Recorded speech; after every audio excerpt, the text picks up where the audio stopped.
Hello, everybody, and welcome back to Pokerole.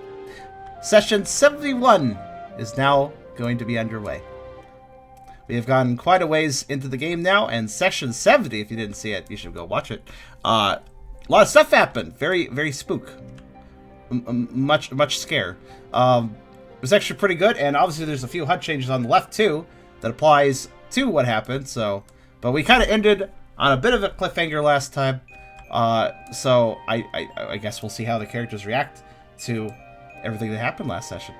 But before we fully begin, of course, as I always do, even if I forget my macros, because I did for a second, if you like the video, do think about giving it a like. And if you haven't subscribed yet, think about doing that as well. If you really want to help out, though, come over to Twitch. I'm trying to reach partner, but I need more viewers to do it. So if you want to come by, whether it's to lurk or to talk, or do whatever you want, as long as it's friendly, please consider coming by, because your extra number, your extra view count, honestly makes a huge difference. We also have a pretty cool Discord community if you want to check that out. That's my main server, but you can also find our dedicated Pokerole server from there as well. And I have a Ko-fi link if you want to help directly monetize my content now. All links are in the description, so check them out at your leisure. But also, of course, as I keep advertising, even though we haven't really done much with it, we also have a wiki for our game now. So go check that out too, and maybe add to it if you want to help out. But in any case, that is all. And I think, wait, I got a redemption. Well, we haven't fully started, so I'll do this one. I'll do you this one. I don't normally do Tucker redemptions during Pokerole, kind of ironically, because we're doing a game, but I'll do this one. You want me to read out, what is this? What fate a slugcat? First line of the Rain World trailer intro. I don't know what that means, but I said it. I've not played Rain World. I actually have that game, but I've never touched it. I was thinking about touching it at some point. But yes, we are here. Everybody's here, I think. You see keyboard sounds. That means somebody's here. We are here. You are saved. You do not have to have another boring Wednesday night. You know, you would have a boring one if you didn't have Pokerole. You have nothing to do on Wednesday. This is the only thing you can do.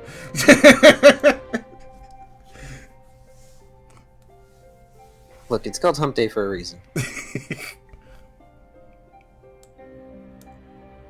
So I suppose I ought to do a minor recap over what happened last time. Last time, Team Cheer made it to the Snow-Runt Hamlet with the help of a Cincino that they had encountered earlier on in the day. They managed to make it to the hamlet as it was getting dark, and as soon as the Snow-Runt noticed them, they scattered. Predictably, considering the Cincino made sure that everyone knew that, yeah, the Snow-Runt are a bit skittish of outsiders.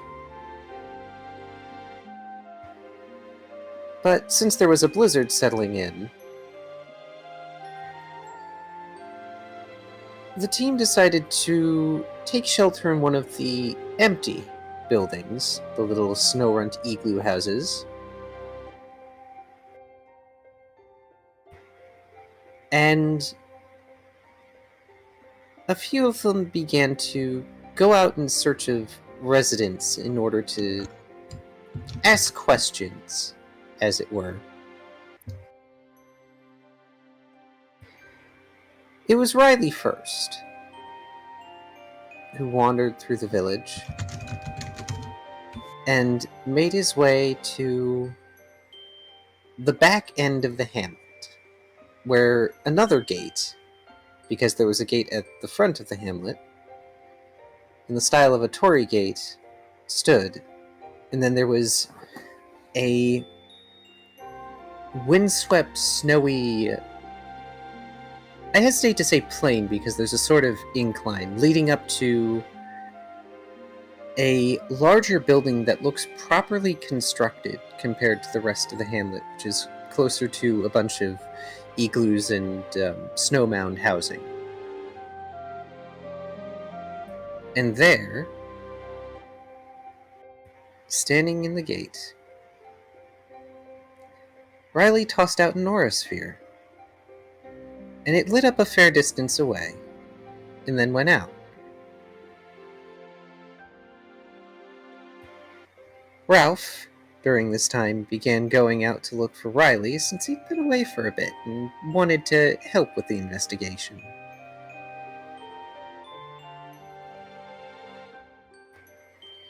Riley ventured further out into the dark, blizzard-swept plain and lit another sphere, and encountered an esper.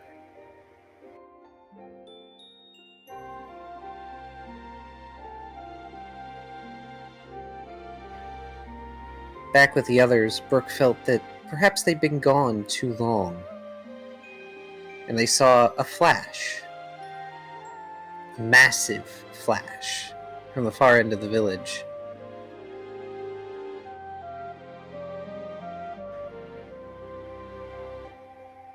And as Brooke went out to go investigate,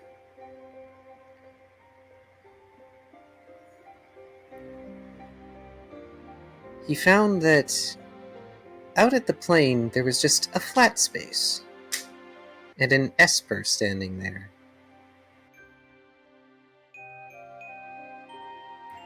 Tucker finally worked up the courage to go out as well, after seeing a glimpse of one of the residents, a snow runt. They followed them to where another was hiding, and received some troubling information. There is a hungry ghost at night that plagues the hamlet. It takes things, and by some implication, it takes other Pokemon.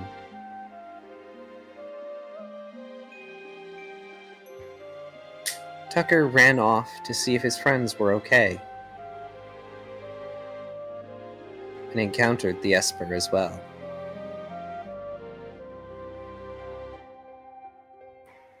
With each encounter with the esper, one or more of Team Cheer fell into a sort of box. The first three, Riley, Ralph, and Brooke, found themselves in a sort of endless black space with just sort of snow in it that had been collected with them. After a while, they realized that their perceptions helped to sort of shape the area, giving them a window out.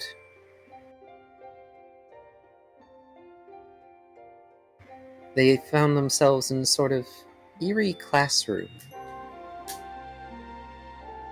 Tucker, meanwhile, ended up in a different space, something like an open plain or a farm. As it so happened, the strange schoolhouse room opened up into this farmhouse and farmland area. They tried to puzzle their way through some of the mysteries of this box, its limitations, and what exactly it was doing. But in the end, they decided to force their way out, even if that wasn't their intent.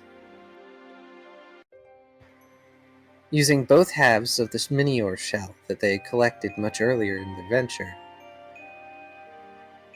Riley called upon the energy stored inside, and, perhaps without meaning to, called upon Tiber, who, interestingly enough, did not seem very fond of the box. But on being dragged out and being held there with Tucker's power, he caved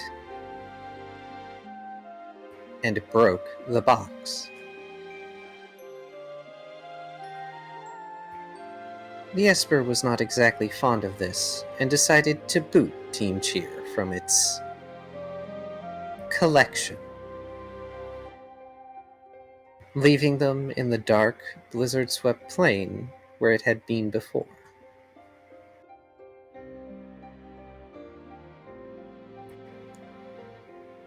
Now the team is hiding. Well, they have taken respite in the Elder's Abode, the large building I mentioned before. which seems to go further back into some sort of extended cave system. Tucker had been here earlier, hiding from the esper, but had gone out in order to try and retrieve his friends.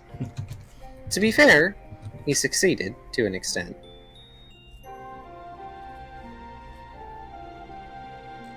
But he also encountered the Elder, who did not show themselves, but did speak with them.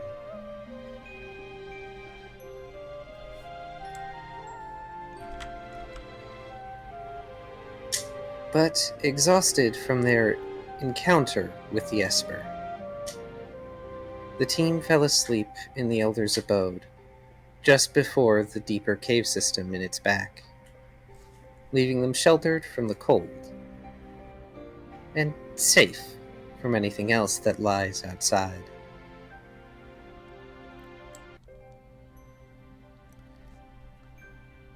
It's worth asking if the rest of the team had any problems with the statues like Tucker did. And worth mentioning the statues, I suppose. Indeed.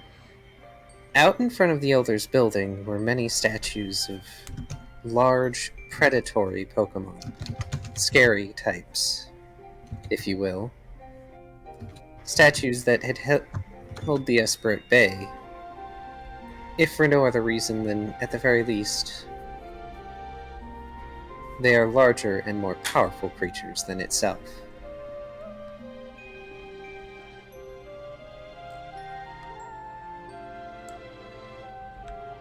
But unless any of you has a direct complaint towards the statues, as it were, I think it would be fine enough to say that the fact Tucker going on past them meant that they didn't feel too threatened by them either.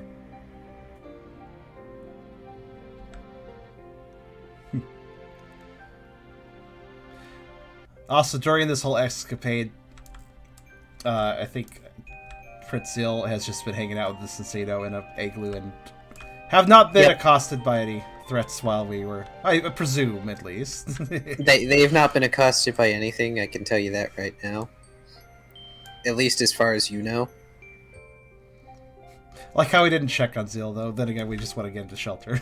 That checking on them requires going back into the hamlet, and there's a very obviously safe shelter right up the hill, so... If I recall, too, Tucker is probably the most exhausted out of the group currently. At least when it comes to, if you want to take this pure HP values. Of course, Riley got himself beat up again a bit, too, but... also, those two are affected in some way by what occurred.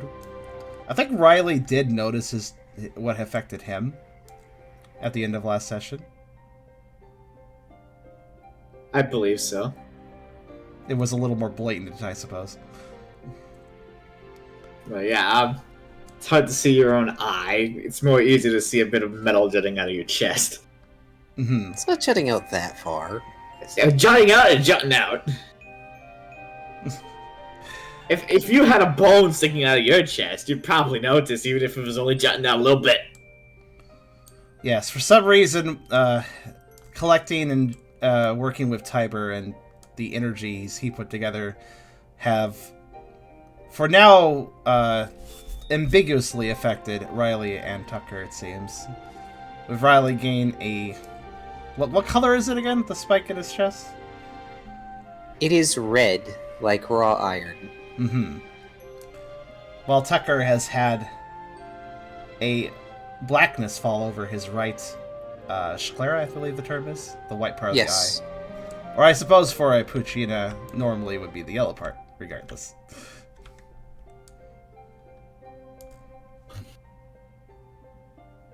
Shh, that's Pokemon physiology.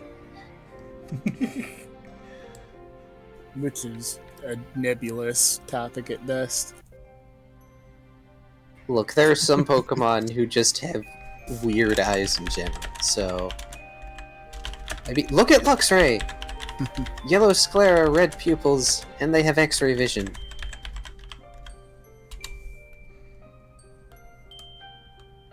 In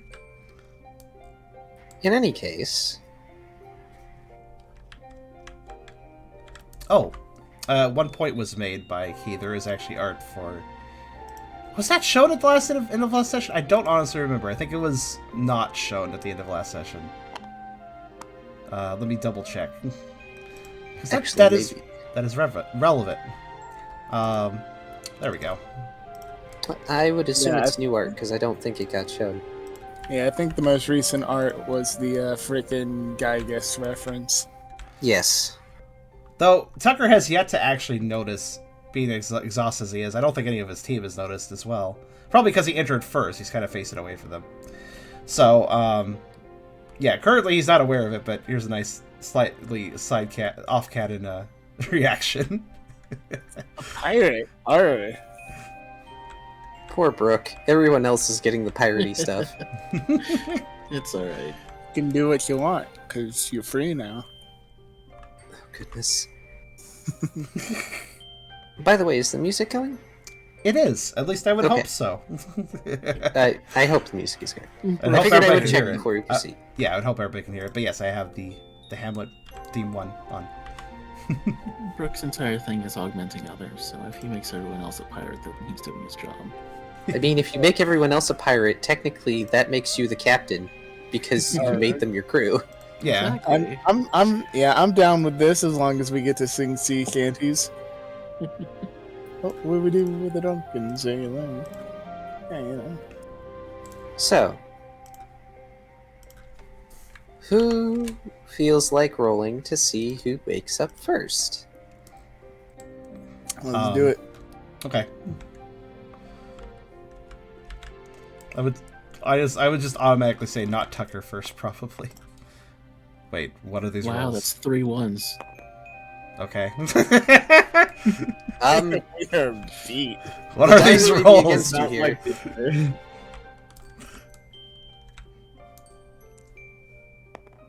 Wow!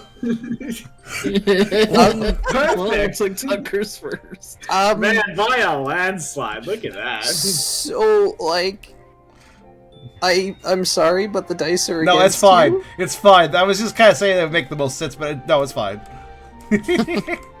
Apparently dice have a different sort of sense. Man, I like to imagine that Zeal went on some weird grand adventure to the Waffle Kingdom or something. Kind of like Luigi did, and that's a tangent. I ate 12 waffles yesterday. This is somehow relevant. Oh gosh, please don't. No, don't talk about the Waffle Kingdom or the Waffle King. That's a different game. He is not a good person. But yeah, like... I tend to waffle in my opinion of him. Imagine if Zeal went on just this completely separate, wacky adventure. How dare you interrupt my pun? You are a jerk. Oh dear. Are you okay, Tubby? Huh? No, he's fine. You have roboted very hard. Oh, no, it's you, Car. Unfortunately. He's not Oh dear, roboting. everyone is roboting hard. What? I'll send him a message letting him know his internet has died. 1 second. Alright, give me like 2 seconds. Hold on, guys. God is lagging. God is Gotta wait. disconnected. We gotta wait. We gotta wait for God to stop lagging. Honestly, his ping Mine didn't can't enough. his ping didn't do anything terribly weird though. Yeah, it might have been Discord, not his internet. Yeah. Okay, guys, quickly. We gotta do Conspiring. non-canon stuff. Larry. This non-canon conspiring. Non-can's inspiring. Gosh darn it, Discord.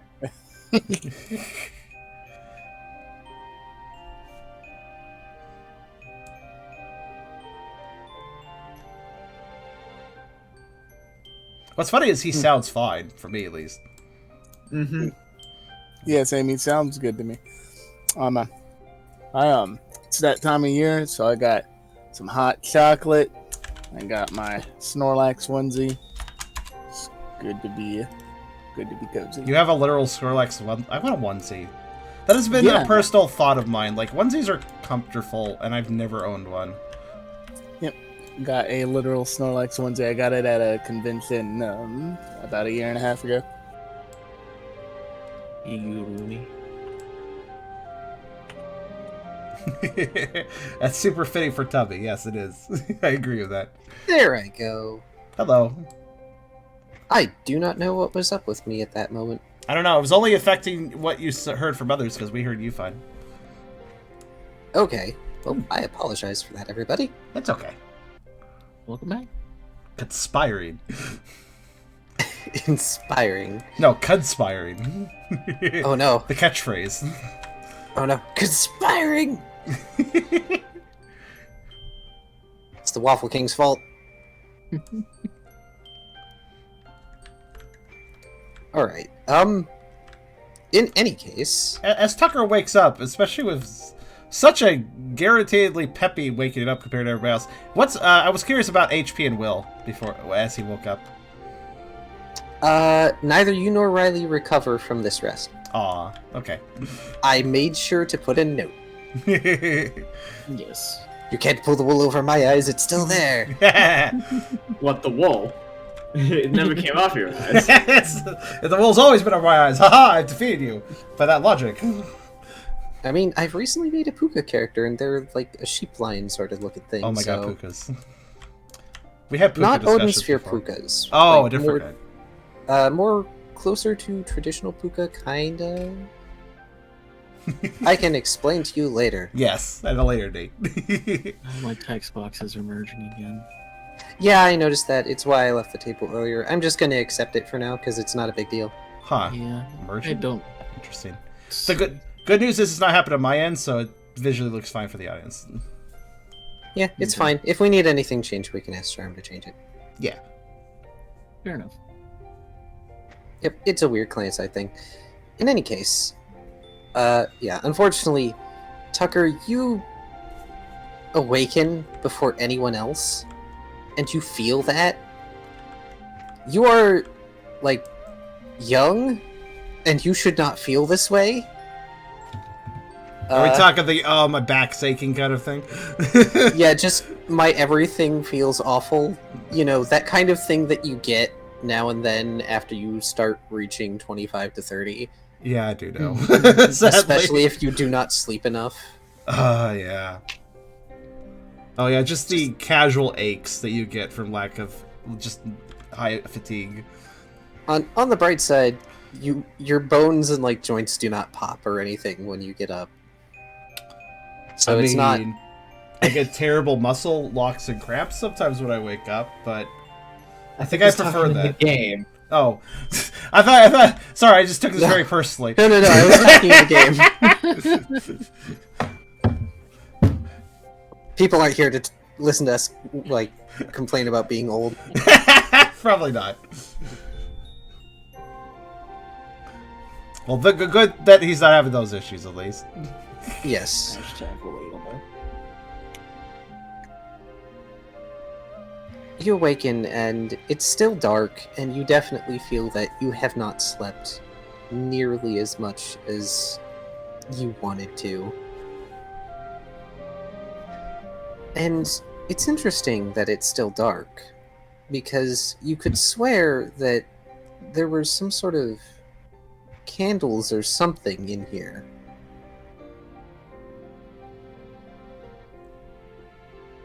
So when you look around and you see the sleeping forms of your friends, you realize that something's off.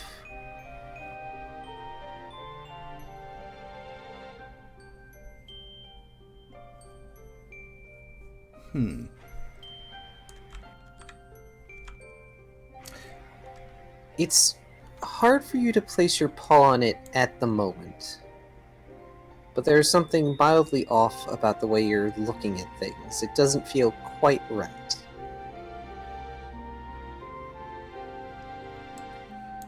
Tucker will probably blink some more and rub his eyes with his paw and see if that clears it up. Just thinking, at least at first, that it might just have to do with fatigue and sleep.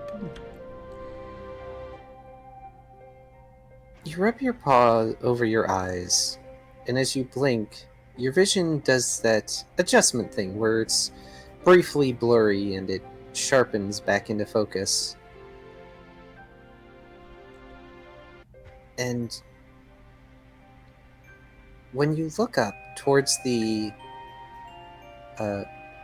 covering to the entrance of the building, you realize that the outside is dark.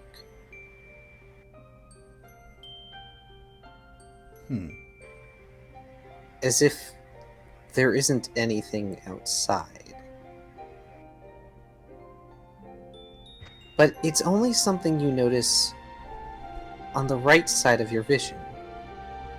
On the left, you can still very faintly see the cold light of what remains of the night, illuminating bits of the snow on the front steps. And you can barely see past that to the feet of several statues.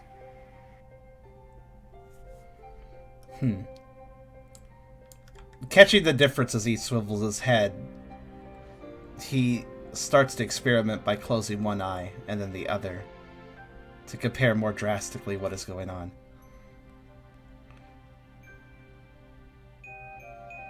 When you look through your left eye, everything is normal, even your dark vision. But when you look through the right, the world is different, strange. Almost as if it's monochrome, but black and white have been reversed. It's not a really good description, mind you, but... Like a negative photo, or...? Somewhat. Using your right eye, when you turn to look into the cave, you can see just fine. It's not a blinding whiteness like snow and daylight, mind you. But it's almost as if edges have glimmering outlines. Just here and there. Some detail is lost, unfortunately. But you notice it about your friends, too. Especially where any light would be hitting them. It's a stark contrast on their features. And more than that, each of them is a color. Somewhat. It's muted at the moment. But each of them has a subtle internal color that you recognize through your right eye.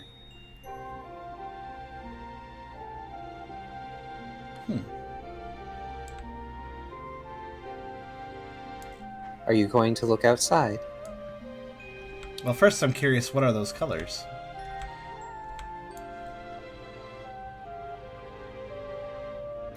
He would spend some time looking at each of his friends to see, specifically closing his left eye, partially nervous about what's going on, but also curious.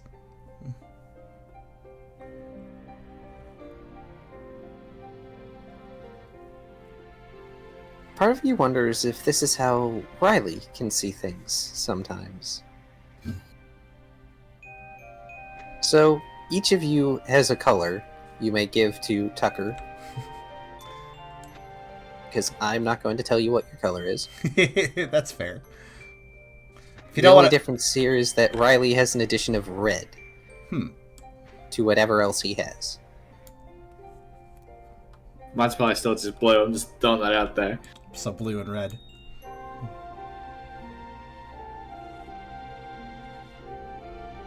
If the others want to have a think about that, I won't put them on the spot about it right away.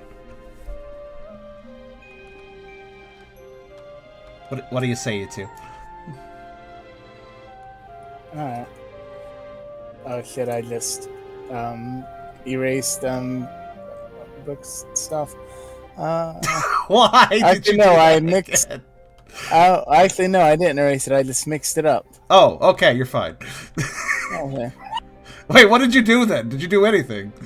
No, I don't think so. Oh, a hex code? Hold on a minute. Let me open GIMP for a second. Let me just get this. Let me get this color. Hold on. What if the dogs are barking? So, did you or did you not delete something on a character sheet? Just out of curiosity. I don't think you did. Okay. You scare me, man. You scare me. Unless it was size, but that I'm not worried about that. Let's see. 4F009A. That is... Oh, it's like a... It's kind of a deep, darkish purple. Not super duper dark, but like... Actually kind of similar to... my mind form color, sort of? Huh. Alright, cool. Oh, an abyssal indigo. Abyssal indigo. That's a good way of putting it. Indigo's my favorite color. Hey, there was nothing there. They weren't barking at anything. Alrighty. In that case, do you want to bark about what color your aura is? Well, you think it's an aura. Well, what people are calling currently an aura. Alright, let me just do the thing to close my mouth. That's fair. The color of our Alrighty. inner darkness. So you're looking, I was messing with my dog, so you're looking at me and you see an aura around me? Well, it's not necessarily an aura, but it seems that every one of the other characters to Tucker's right eye, it appears they all have a color outline of sorts. Riley is cool. red and My blue, color. and Brooke is a abyssal indigo. And my Like a color is... Synthesia, I guess. And what did you say my color was? It's up to you. That's the thing. Yep, we are leaving it up to you guys. I'm not going to Oh, make you guys pick your cool. color. Wait, I'm not going to pick a color for you guys, Derp. Yeah, it has to be your choice. If you need to think about it, I can move on, but... Alright, I'm gonna say it's like a bright yellow. Oh. It's you. Nice. And these are... I have a question about Tucker's vision then on that eye. Is it like light is exceptionally harsh and kind of... Are you saying it's a negative value to light? Effectively, that light is dark? Or black, basically? It is hard to describe at the moment because it is not daylight out. It's... Did you ever have that paper as a kid or in high school or whatever where it's black, but you scratch off with a utensil and that's how you drew with it? And it had Yeah. color or white underneath? I have Yes. never heard of this before. It's kind of like that. I'm glad that Tubby knows what I'm talking about. Yeah, it's like this wax paper thing. And Yeah. we like made it 1 year. Like we like made in effect something similar to that, where I think we took crowns and we colored a rainbow as harsh as we could, scrape the crowns in there and then like painted over it and scratched it. So it's like a black paper, you scratch off the top layer and it's white underneath? Yeah, white or rainbow or whatever. White, colors, rainbow, yeah. Huh. Kind of like that. So it's implying that effectively there's like a... Is that are you basically saying that there's like a black filter with colors underneath? Is that Kind kind of. of what you would imply the vision? I'm trying to understand this from the perspective of not knowing this item. That is okay. This is something that you're going to have to end up figuring out anyway over time. Mhm.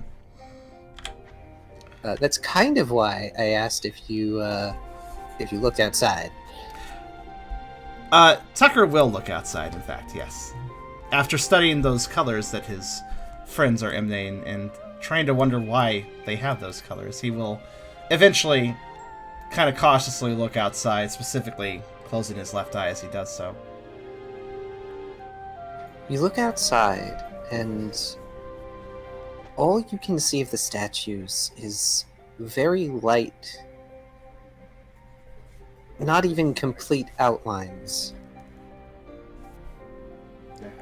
of a sort of shimmering, almost silver white. The snowy plains are black. It's difficult for you to even make out outlines of sort of geography, as it were, which would be normal even if you could see it in regular vision.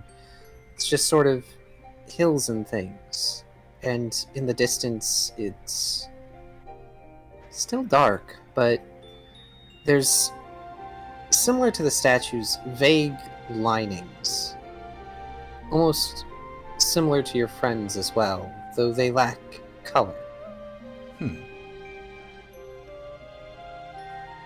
So, as a summary, it's effectively monochrome vision, or black and white vision, where environment is more or less muddying together.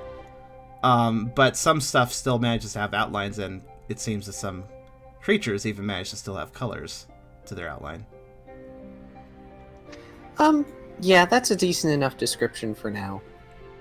Honestly, what you should do is maybe try to find me a picture of what you're trying to represent with this vision in the future. That would probably be helpful.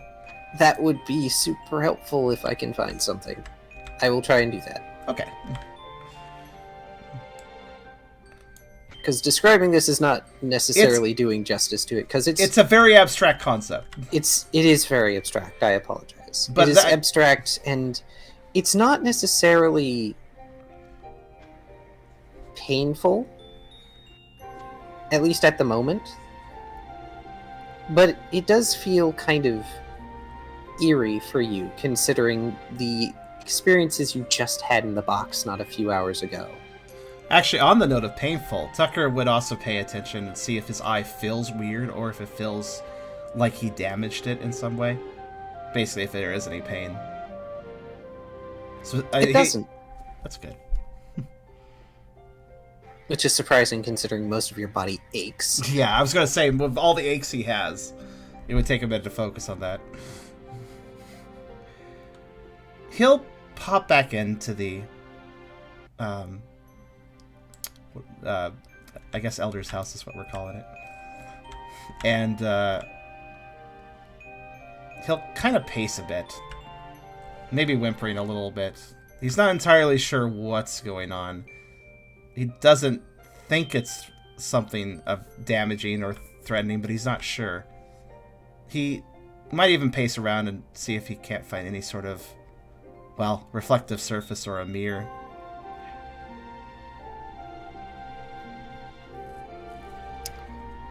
You don't find one in the immediate vicinity of the building, but you get the sense that you might be able to find something reflective further in.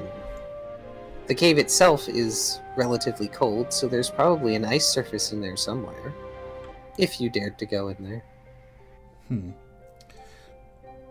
He'd look back at his friends for a bit, but they would be, well, hopefully sleeping soundly, but at very least deeply for sure.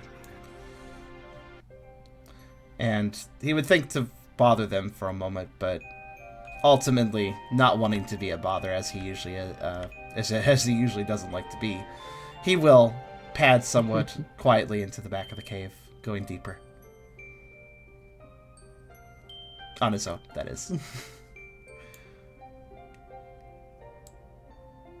As you head deeper, you realize that, for one reason or another, your right eye almost makes it easier to move in this dark, lightless space.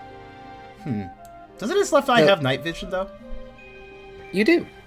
But it's still not as clear as what the other eye could see now. The night vision, the dark vision is one thing, and... Oh, just a second.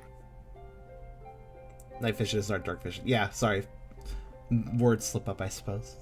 But yes, dark vision is normally what he has. Also, another hex code? What's this? Wait, that's the old one. Yep, same.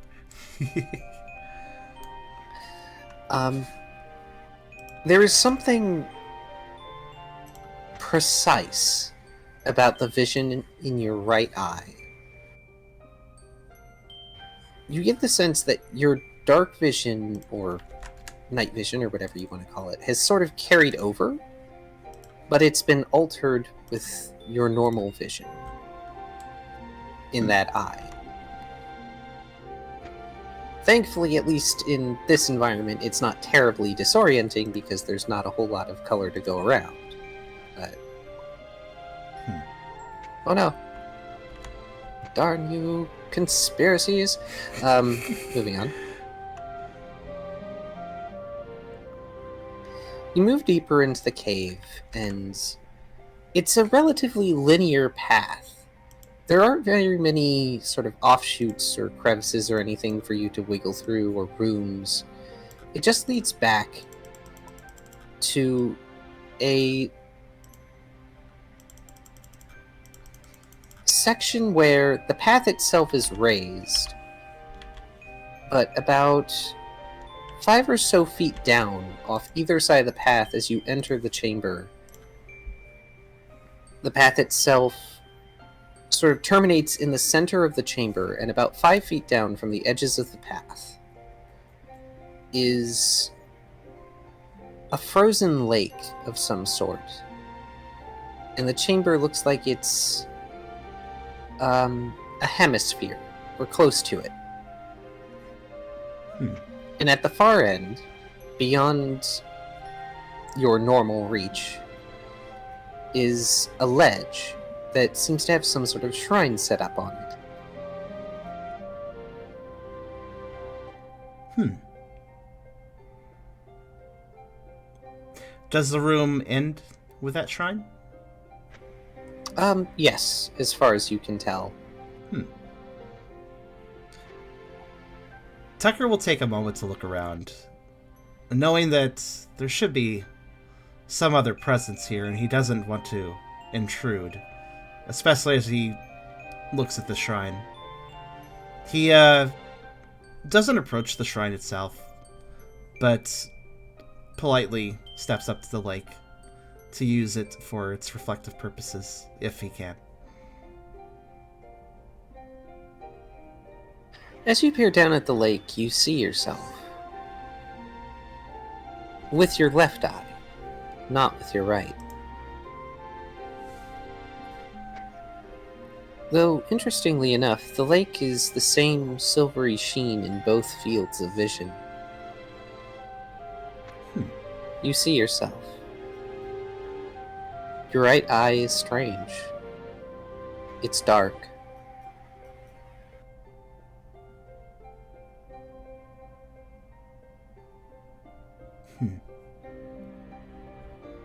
Tucker will examine this for a second, which is all the easier considering his eyes will widen as he observes just how pitch black the glare of his right eye is right now.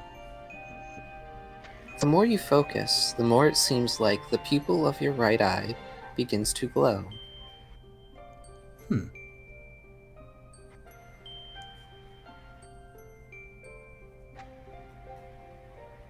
In your other vision, you don't necessarily see a reflection, but you do see a pinprick of that colored light on the silvery surface.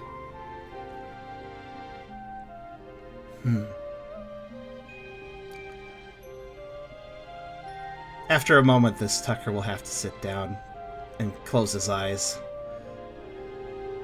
Honestly, the vision, the weirdness of it all, and whether or not it's harmful, it's kind of hurting his head a little bit at this point. He is intrigued, but at the same time, it's really disorienting.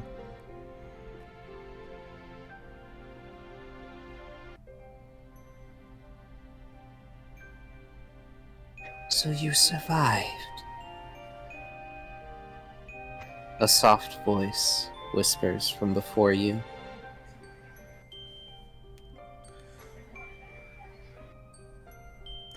Tucker will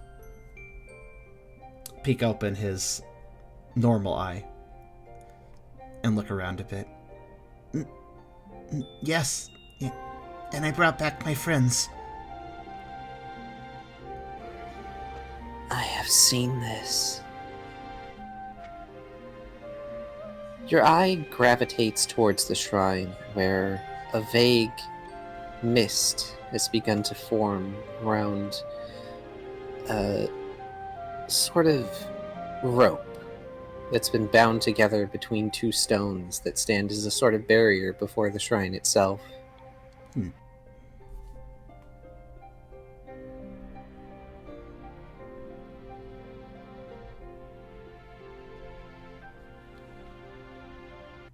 Tucker will watch this for a moment, saying nothing else, but after a second of watching the mist form, he will switch his eyes to see what he sees with that eye. With the affected eye.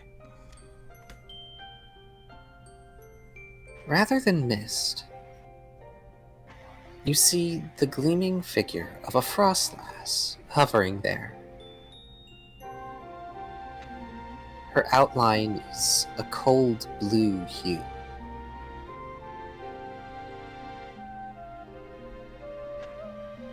But this outline, with all its details, is all the more that you see. There are no other colors.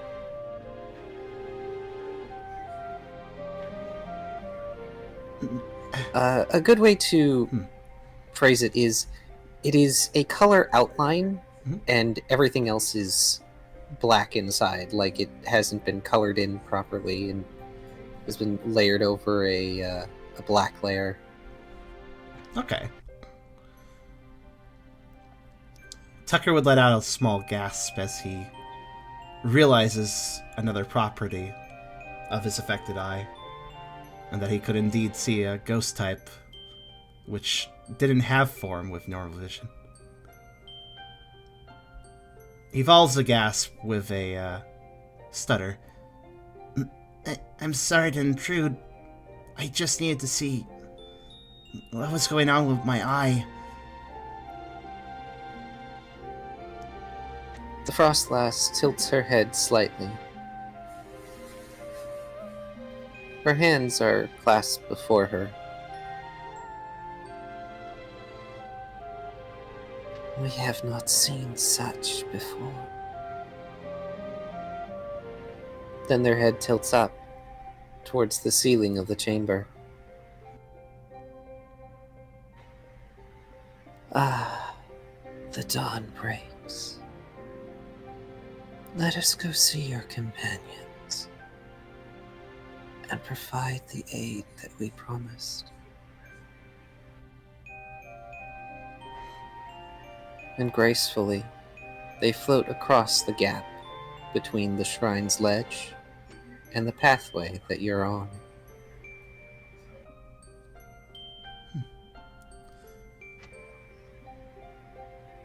Her movements are steady, calm and measured, almost as if someone who is taking deliberate and reverent steps down the pathway, despite the fact that she floats.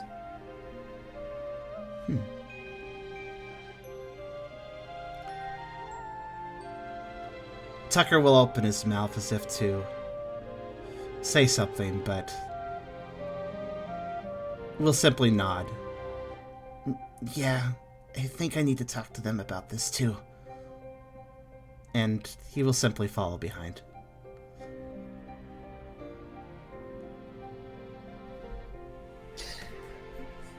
Everyone else.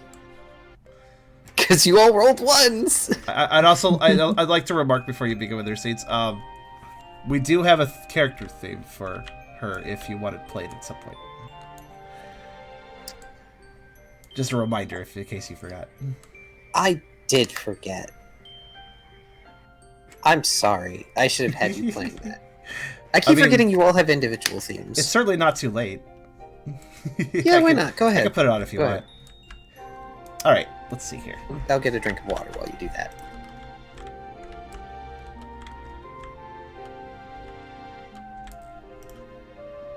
Also, I saw...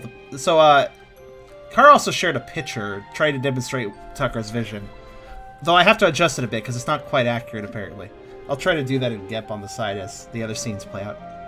But first, let's see. I think it's under events. For that picture, it was the earliest one I could find. Okay. The black is definitely more prominent than the white.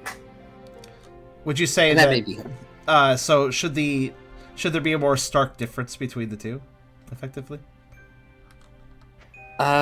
Or should there be a less stark difference between the two? No, more stark difference, like more dark to light ratio. And you would like the white darkened effectively as well, too? So basically, should the white stand out is basically what I'm asking. You're just basically, because I can easily do that if that's what I need to do. The white should stand out, but there is less white than that picture originally has. Gotcha. I'll darken it first, then adjust contrast it. Now let's see, what song was it that we have?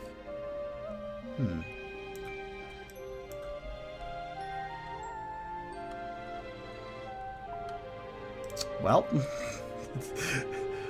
Tubby died again. Let's see here. I think it might be events 2.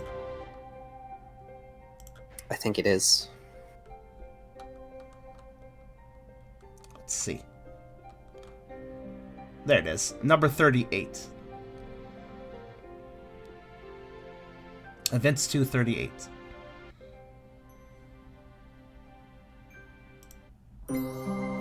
Oh, I thought this was going to be Tucker's theme. No. No, because, well, you know what I mean. I forgot she had a theme. Yes. A very good one, too.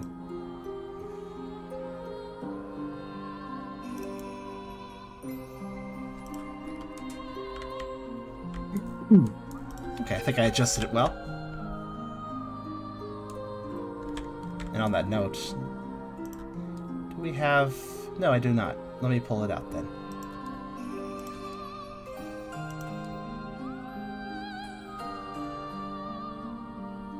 Let's see, where is it? There it is. Could somebody please remind me what generation Frostlass is? I believe it's Gen 4, because it came right after Ruby and Sapphire. That makes sense. Alright, let's see here. Okay, I will proceed with everyone else now. Okay, but one quick thing, Tubby, besides table connection, are you doing okay? Yes, indeed. Good. So the rest of you awaken as dawn's creeping golden light seeps through the covering of the entranceway, casting itself across the floor of this building and across many of your eyelids, or at the very least portions of your body, giving them a natural warmth against the chill that is prevalent even in here.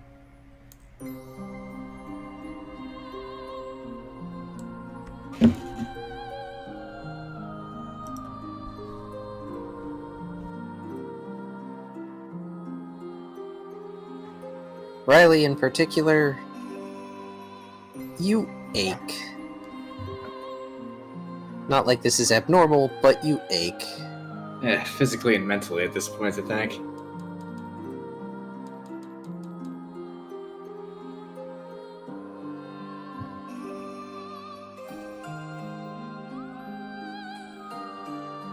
Fuck it, I'm staying here.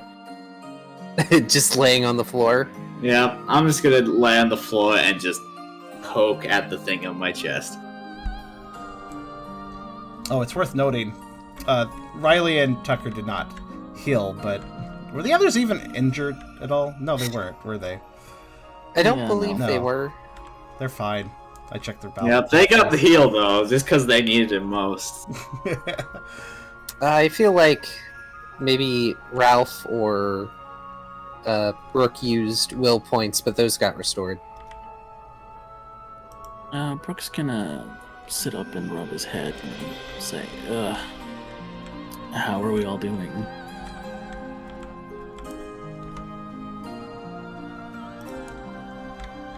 Yeah, okay. There goes Tubby. The answer is that Tubby's not doing well, apparently. Just gonna phase out of reality. There goes Ralph. Also, let me adjust your volume a bit there, Kyrio. You talk so infrequently that I need to turn your volume because I never fine-tuned it.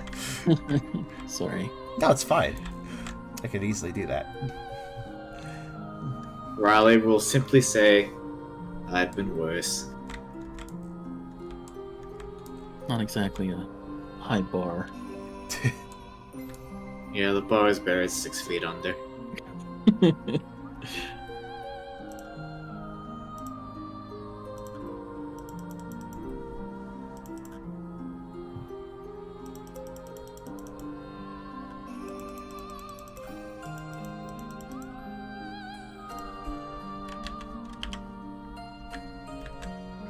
I'm sort of raking for Ralph at this point.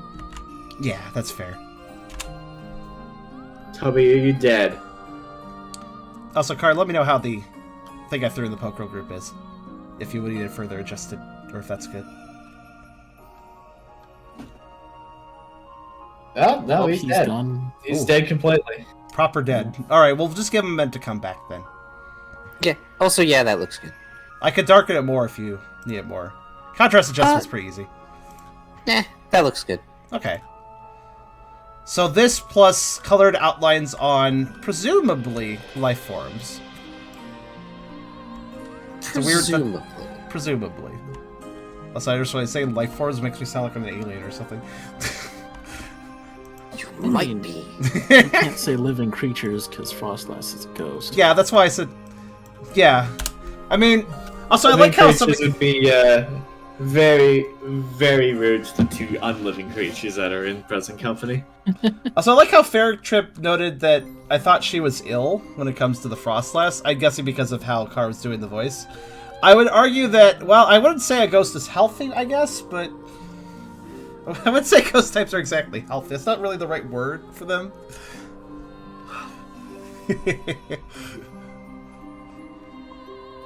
Tubby, are you alive? Oh, 3 is... Oh, not ill. God, the word ill and then Roman numeral 3 look exactly the same. Only if it's capitalized. But you can't tell the difference between a capitalist I and a lowercase l. Because so many fonts don't make a distinction. Exactly. What happens when you sans serif? Sans serif sucks.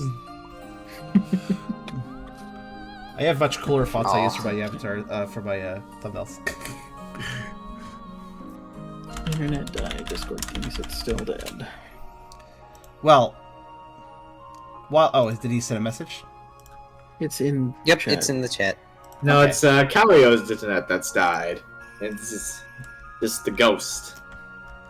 My internet seems fine. Also, I will share. I was making a joke. All right, here's a. Why is it? Okay, yeah. Here's kind of a decent example of what Tucker sees out of that eye, minus colored outlines. Oh, hey, look, it's a Trevenant. Terrible. That actually was a pretty good picture example you grabbed because, yeah, that's making it that makes it harder to see things. Now, granted, this is what he would see during night in such an environment, right? Or would this also be daytime?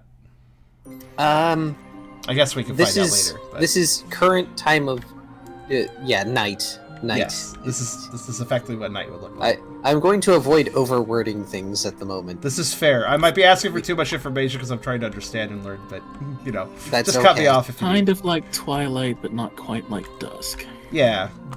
And also, this is a good example because it shows how details of, like, bushes and stuff, how they muddy into each other on this vision. Yeah. Stuff is both defined and muddy, depending on what you're looking at.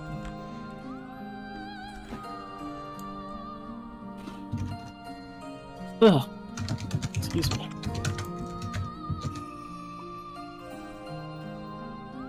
Yeah, kill Discord and reopen it. I agree with that. That is a good advice.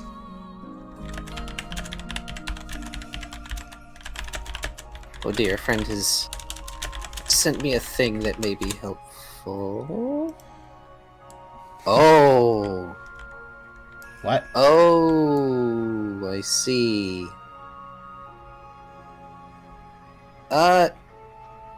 Yes, Vari. Kind of.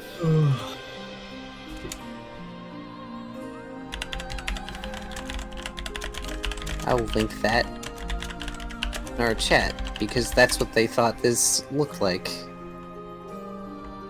Let's see. What's this? Oh!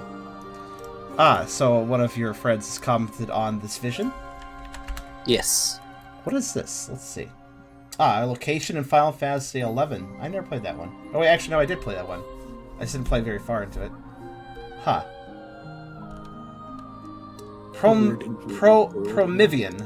An otherworldly region in Final Fantasy XI. It's a product of the emptiness that chews at the lands and inhabitants of Vanadil. Which image is that? Oh, okay. Which image on this page would you say is most similar? The top two, honestly. Aside from, like, the tint, but... Ignoring tint. Well, I can adjust the tint if we want to show that example. Let's see. I like it. That's a cool... That's honestly pretty cool. I didn't even realize that 11 had an area like that. Huh. 11's actually a pretty cool game if you can have patience with it, because holy crap, the areas are so big and it takes a while to walk around. But it's a good game. Speaking of walking around and water, during this mild interim, people should be getting up and walking around and getting water. There, I just desaturated the picture. Let me get a link to it. That's the second example. Well, Brooke is going to inquire about Tucker being missing if Ralph ever reconnects. He may be taking the advice I said about resetting his router. Though it is actually a good point. Would Riley also notice Tucker's absence? I mean, I would assume they would if they look around, but I also assume that Riley is staring at the ceiling of this building. The ceiling, specifically? Well, he's laying on his back and doesn't want to get up because he's sore. True.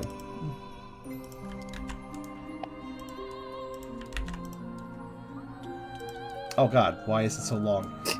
Okay, there. Because wide image. I guess. There, let's just... There. This is an actual area in 11, with the hue removed. I know it's a low-resolution picture, but hey. It's not a bad example all the same. Honestly, with this kind of vision, the resolution doesn't matter as much. Your vision is crunchy and full of pixels. Low resolution vision.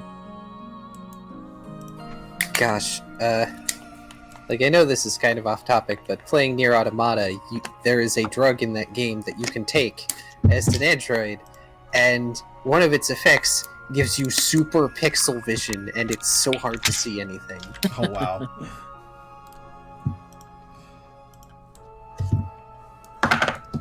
Kudo, you're not missing anything at the moment. We're waiting for Tubby to come back.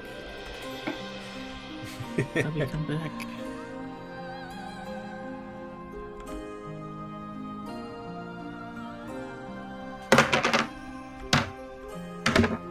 Oops. Oh. You got a 3. That's nice. Well, get the bad rolls out of the way, that's for sure. Just roll out the bad rolls. Riley, stop attacking whatever's left of your Sriracha shrimp. No. Did you finish it? No, it's on the counter if you want, like, the 7 that remain. I might kill myself and try eating them, yes. Just have It's to wait. 7. I know, but it's also sriracha, and you know how I handle spicy things. Wuss. Okay, you know what? I'm gonna go grab that while Sriracha, Tubby is, okay. 1 second. I will not disparage other people's spiciness. I will. Too fucking weak. I mean, sriracha has bite to it, but I wouldn't call it spicy. It's not spicy. You're weak! So mean.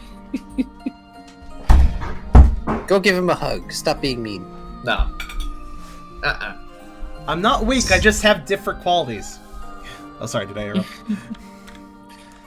Listen, you can't eat a lot of rich cake at one time, Eragon, but I can. Yes, I can. I just choose not to. Hot wuss. Dialing back for no reason. Alright, motherfucker. Buy me an entire red velvet cake and I will eat it. I mean, I could buy 2 of those things we've been eating. What are those? What are those cakes? Marble cakes or something? I don't know. This seems unhealthy. I mean, you could just make that cake that I sent you, Charem. That is a good Charem cake doesn't idea. cook. That's not necessarily true. You just like to cook more than me. When's Also, the I'm last time busy. you cooked? When's the last time you cooked?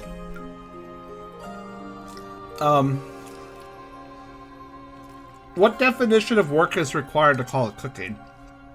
If you're just reheating it, or taking it out of a packaged container, it ain't cooking. Okay, if you want to judge that, do you want to make homemade, like, french fries or scalloped potatoes? Or, actually, not homemade ones. But I can do, like, half homemade scalloped potatoes. But, Welcome french back, fries. Oh, Yeah, my internet is still acting screwy. I restarted the router, and now the whole thing is just not working. But I have a phone, so yeah. alright. Okay. I am sorry about your internet doing thing. I agree. I guess this will do as a stopgap for now.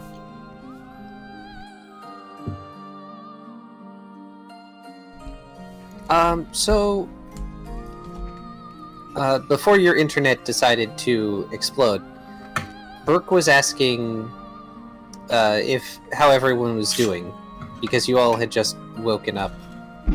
Yeah, since you all got ones, the 3 of you woke up at the same time, basically. Yeah, we slept in after that spooky night. I'd say I'm probably feeling pretty all right since the little shrine area was a little bit warmer than like the likes of the hamlets and such.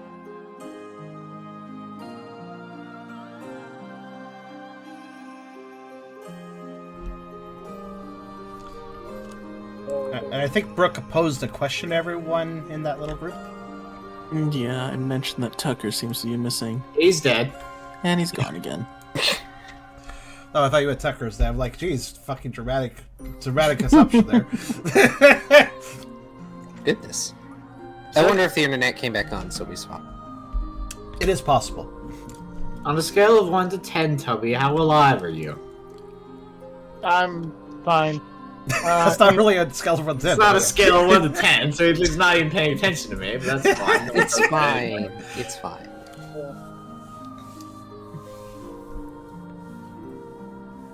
Fine, everything's fine. So yes, the question is, where's Tucker? And the other question is, was Ralph going to comment on that question? Ref. I suppose I'll look around and yeah, I don't know. Yeah, I got up about the same time you did. I didn't see where he went off to. Yeah, he probably just went to go check on Zio. I'm gonna Right. peek outside. How's the weather? The weather is surprisingly calm, and as the sun rises, you can see the vast glittering landscape between the building and the hamlet that is down the hill. But you can also see the statues, or at the very least the backs of the statues, as you poke your head out from this building. They're disturbingly realistic in their detail.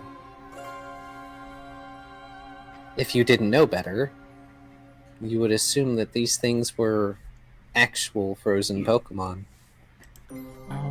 Can you see through them?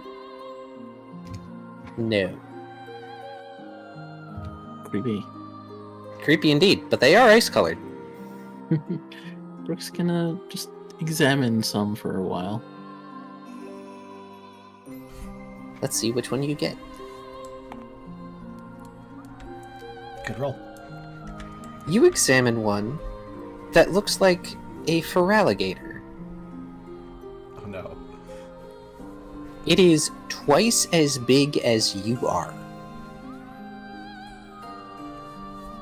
something to look forward to. Yes, being big and frozen in ice, so they look forward to.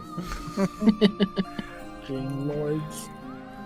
And it's got that hunched forward pose that most Feraligatr are known for. Claws up, jaws open.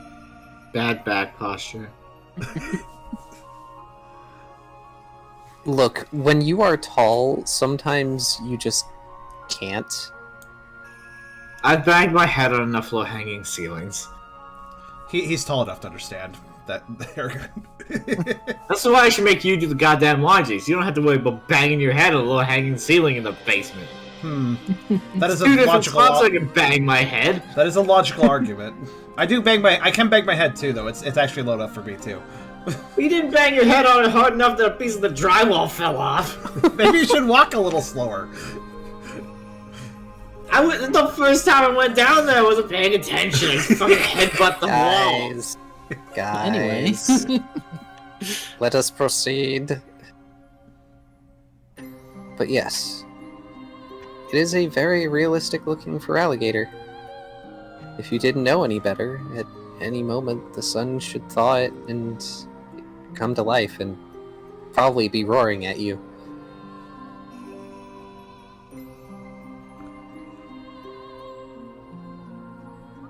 Well, hopefully I don't end up as frozen as you do out here, Brooke says. What about Ralph? What is Ralph doing now that he has awakened inside this elder's house? Alrighty. So I don't, the elder hasn't revealed himself to anyone but Tucker yet. Correct. You are currently in the main room, of the elder's abode. There is a slightly raised dais in the center, and on either side at the walls are tall sort of candle holders that are unlit.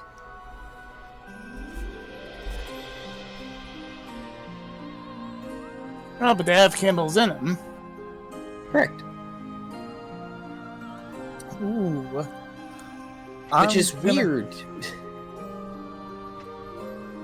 Okay, I know this one. I played enough games to know where this is going. I think I did. Pretty sure I did. Anyways, I'm gonna walk up to one of the candles, and we're gonna focus a fire. Oh wait, I can't focus on specific elements. Oh, Not yet.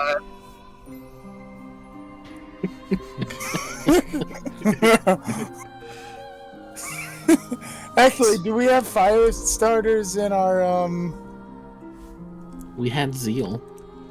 Yeah, you had Zeal, so that's kind of one of the things that they did not give you. We have Zeal, we have two other Pokemon with fire-type moves. Why would they give us fire starters? We have fire with a light, but if you want to light something. Well, they knew that. I believe they knew that Blaze knew that Blizzard was not coming with you, or that was at least expressed. Also, Tucker didn't know Firefang until recently, but also Tucker's not here. That's true. Hey, Riley's here, but he's not moving. Nor is he being asked anything, so... Oh, well, I'll just keep that in mind. He puts his fingers up like he's gonna try to fire a metronome to light the candle. Then he shakes his head. It's like, yeah, not worth the risk. But I'm gonna pull on the candlestick. Like it's like coming out of the wall. So, no, this is one of those really tall stands that is on the floor. Oh, it's a candelabra? Yeah. Oh, okay, so it's not like coming out of the wall. Well, I don't know if... Is it still a candelabra if it's only made to hold one candle? I have no I'm idea. pretty sure it doesn't matter how many candles a candelabra is supposed to hold. It's still a candelabra if it's that design that stands. Yeah, it's the super tall kind. So, Yeah. It's not a sconce, since it's not in the wall. yeah.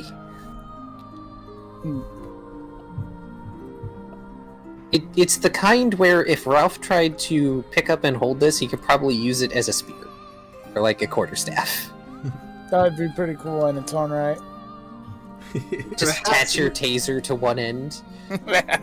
Maybe you shouldn't just start fucking around with things that don't belong to you. Try not to get us kicked out of the house before we even met the owner. I mean, I'm not messing with things just yet. You're I will, but I will look around for anything else of note. There is the dies, but it's got a sort of cloth covering over it that's not necessarily carpet, but it's more so sort of this square ceremonial cloth that covers the entire dies and drapes onto the floor below. But it's not raised all that high up, it's just a couple inches. Dies like what is it? Like a dais. It's a raised little platform. It's like what you put a throne on or something. Yeah. It's the best way for me to describe this thing. But there's no throne on it currently. There is not any form of seating or cushion or what have you.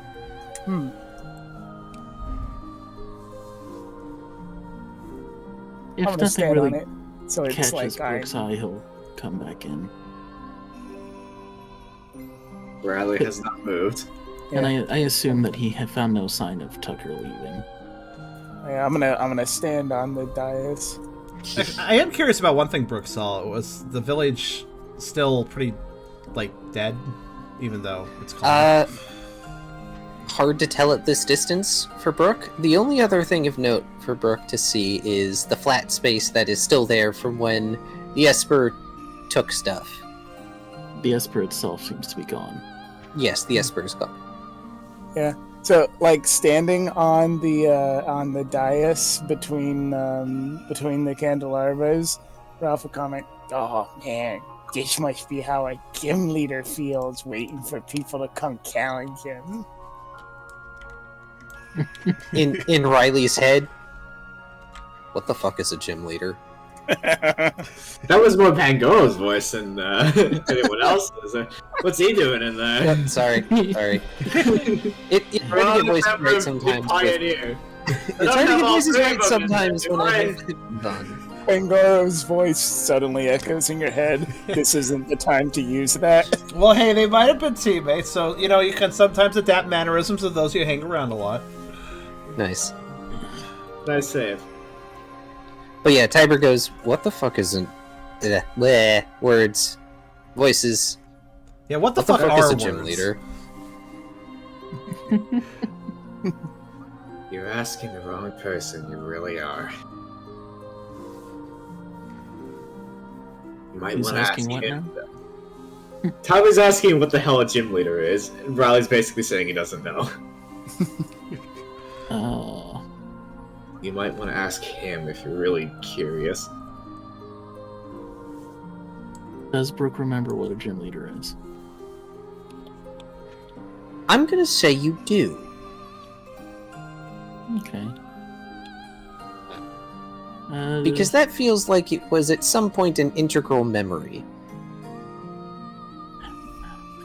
It's still hard to explain.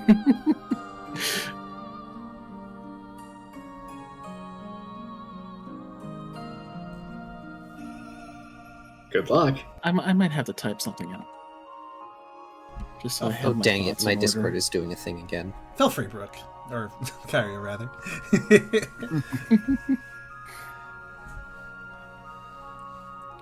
I sometimes have to do that for the longer stuff, too. Like, I gotta write it out first, at least to myself. You know, I didn't even check if this platform was Switch first, so it's a good thing it wasn't. A what? I missed that. Wait. A switch. Oh. Yeah, what PMD floor trap would that be? I wonder.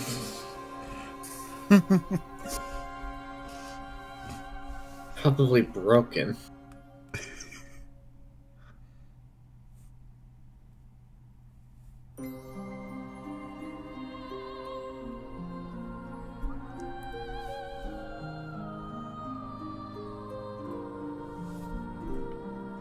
Okay, has my sound fixed itself?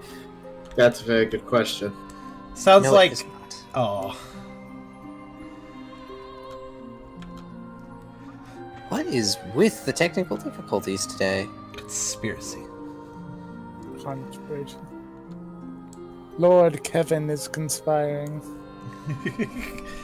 I like conspiring specifically because it's a little fancier version of that word. Conspiring. There it goes. I Sweet. seriously don't know what's wrong with my Discord today.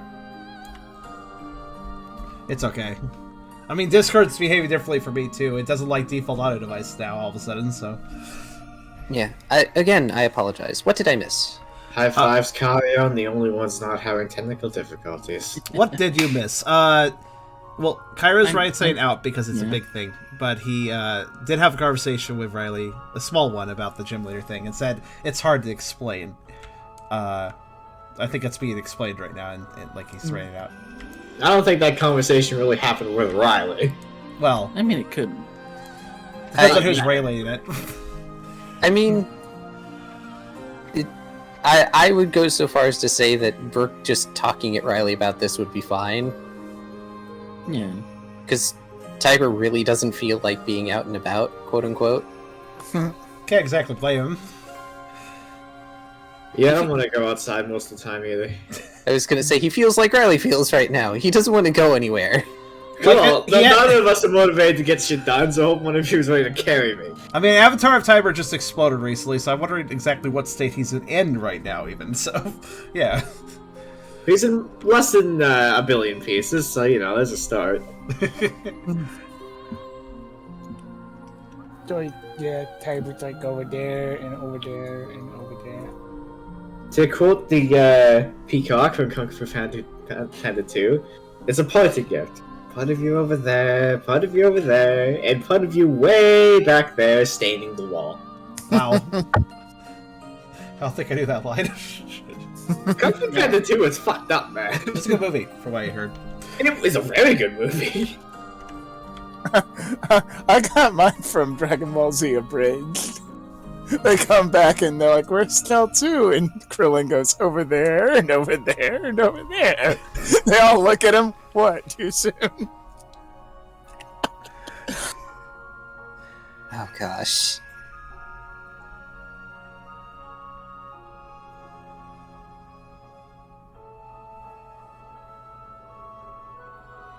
I will let Brooke finish that, but I can. There you go. Oh, there we I go. got it, yeah. Alright, go Gym ahead. leaders are like super trainers that you would challenge to measure how strong your Pokemon team was. They're kind of like bosses and benchmarks for aspiring Pokemon trainers. I feel like there were a lot of words in that require further definitions later, but that's probably something for later. They taught you how to fight their specialty better. It was like if your job was to teach people how to beat up fighting types. Or if my job was to teach people how to beat up normal types. That's not entirely incorrect.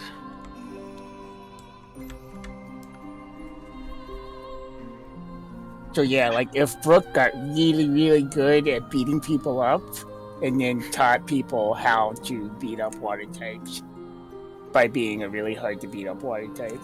While those two are doing that, can I just look with Aura to see where Tucker is? I'm still not gonna move, but I'm just gonna look from where I'm You're gonna ping? Yeah, I'm gonna ping. Okay. Probably just So while you ping, you do sense Tucker deeper in the cave. You also sense something else. Does but this other thing feel malevolent? Malevolent? No. You cannot get that sense from it. It's actually close enough for you to feel that. It feels very serene. Yeah. Inner peace. Inner peace, yes. Riley's just gonna point towards, like, further into the cave. Tucker went that way. While you're doing that, just you get the image of Tiber laying down inside your mind, basically doing the same thing you're doing and going, huh. I guess that makes me a super gym leader. Oh, for sure. I'll challenge you for the Tiber badge. I don't know if he said that out loud. Nobody else could hear that but Oh. Riley. Ralph's like, oh, I'm not clairvoyant. So You what will was... hear Riley say this, though. Mhm. Would you like me to add that to your titles? No.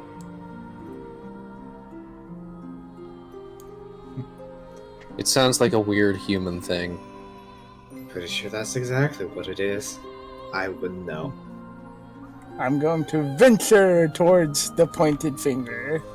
Also, what was... I missed the... What exactly was the ping that Riley got? Riley found that Tucker was deeper in the cave, and he also sensed the Frost Lass, who is very serene. A serene presence. Okay. Sorry, I was greeting new people at that moment. I am so pleased to see all the new people. Quite a few new people Can today. I also sense where the prince and the sassy chinchilla are? Sassy chinchilla. I guess that's where to find them. I had to do a double take after that. Not with a short range ping. Can I Do you a feel lot? like putting in the effort for a longer range ping? Not really. I guess Yeah. we'll never know. Hey, you know, Zeal will probably be fine. Yeah, I love that assumption. Zeal's fine. So while Ralph wanders off, Brooke is going to ask Riley if he's doing all right. Yeah, because he hasn't gotten up. Once again, without getting up. Do you hate me, bro? No, why would I hate you? You don't exactly have a good track record of being trustworthy. I can't think of any promise I've been able to keep.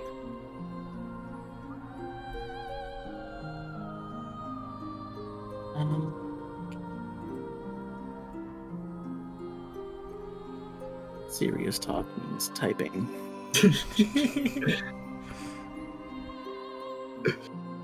Frick be like, oh god, I wasn't expecting this early in the morning. Serious Tucker lines are always the ones I flub the most. Y'all need to take some improv classes. It's not that, it's just intimidation.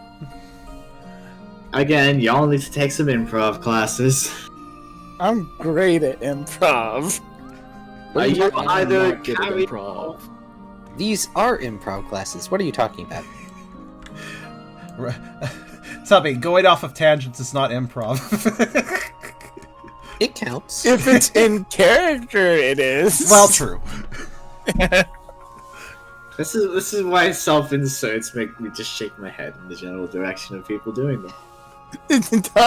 Ralph is Says- not a self-insert. Says the self-insert. If you think that I act like Riley, well, God, you're gonna pay for my fucking therapist, because Jesus fucking Christ. Alright. Ralph is certainly not a self-insert. Alright, snarking and sassing aside, while Riley and Brooke have their conversation, Ralph, you travel deeper into the cave, and a little ways in, you see Tucker walking along, and it's relatively dark, but it's hard to mistake Tucker's vague shape, but you don't see anyone else there. Pup orb. Oh, hey, there you are. No worries, Kyrio. I understand. Especially, when you don't use your voice a lot, that can happen, so. Oh yeah, I had to. Yeah, earlier stream days, A lot of lost voices. So you have to trade it. But yeah, that's totally fine.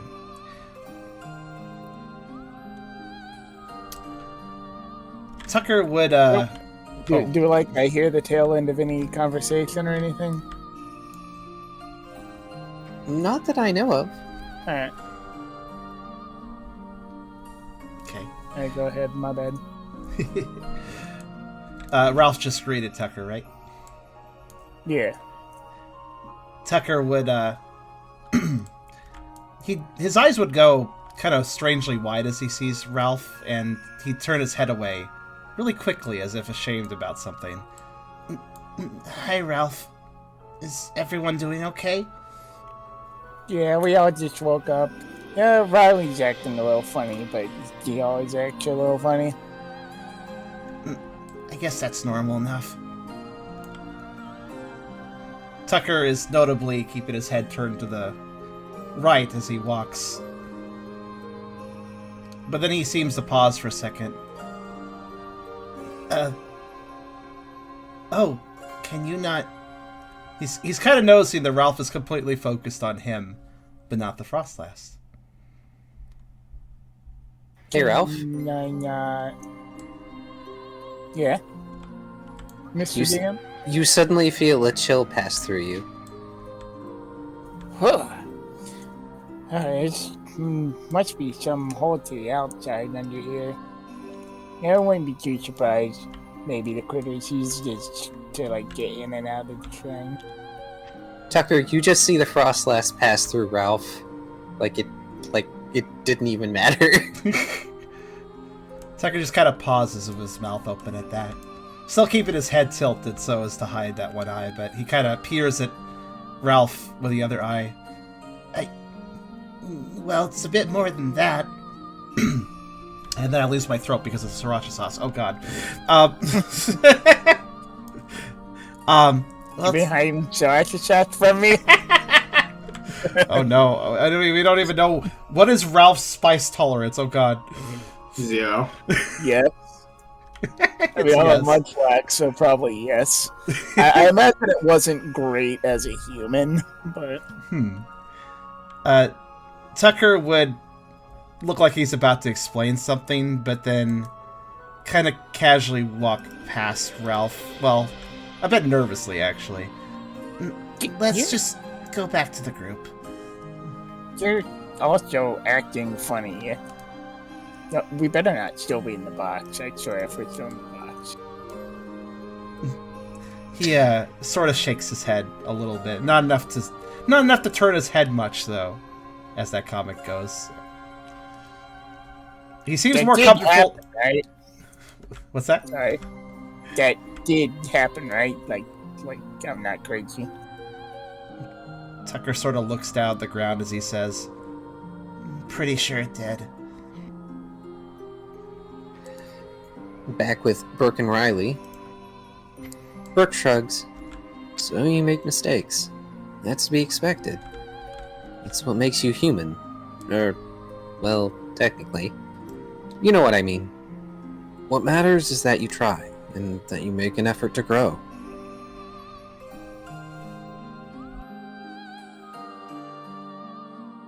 Doesn't ever seem to work out how I'd like it, though, does it?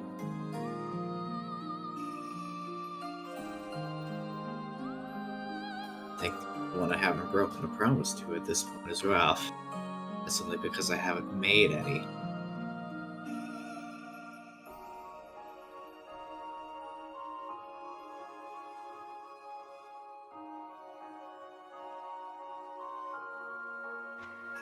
As you two are conversing, by the way, the dawning light creeping through at the bottom of the doorway is slowly reaching towards the dice.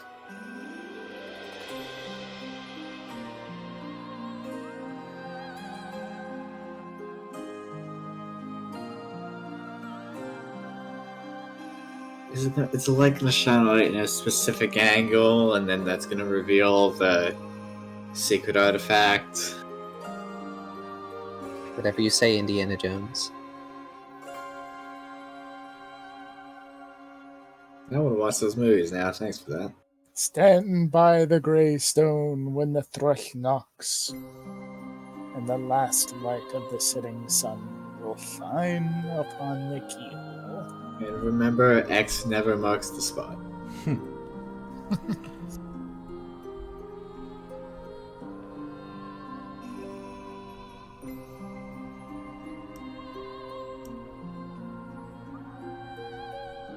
Indiana Bones. That's reading it. No, Key. Indiana Bones is a Marowak.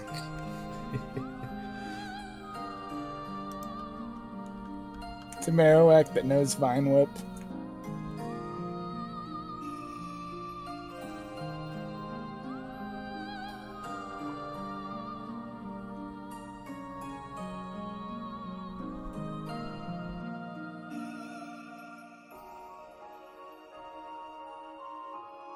Brooke has spoken. Rook chuckles. You think anything I've ever planned has ever worked out? Especially with you and Ralph on my team? We manage, though. We don't give up when things go bad.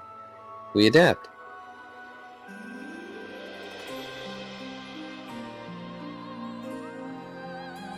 Riley will finally put himself into a sitting up position.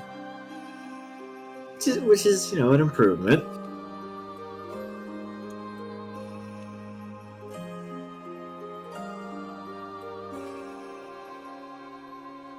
Hey Riley, you notice your chest is stiff.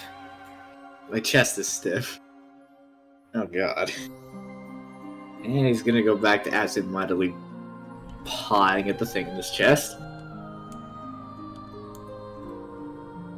It feels mildly rough and metallic.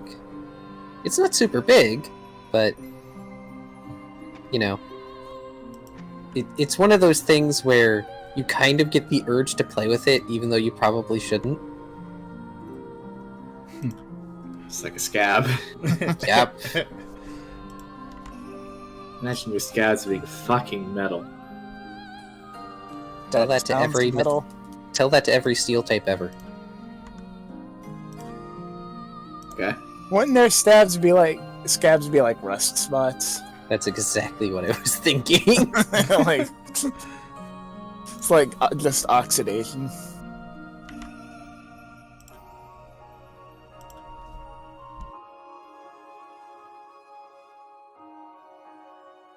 Doesn't mean I don't wish I had done something more, something differently, or just something at all. Just anything to make things have gone just a little bit better. Not even really for me, but for anyone else.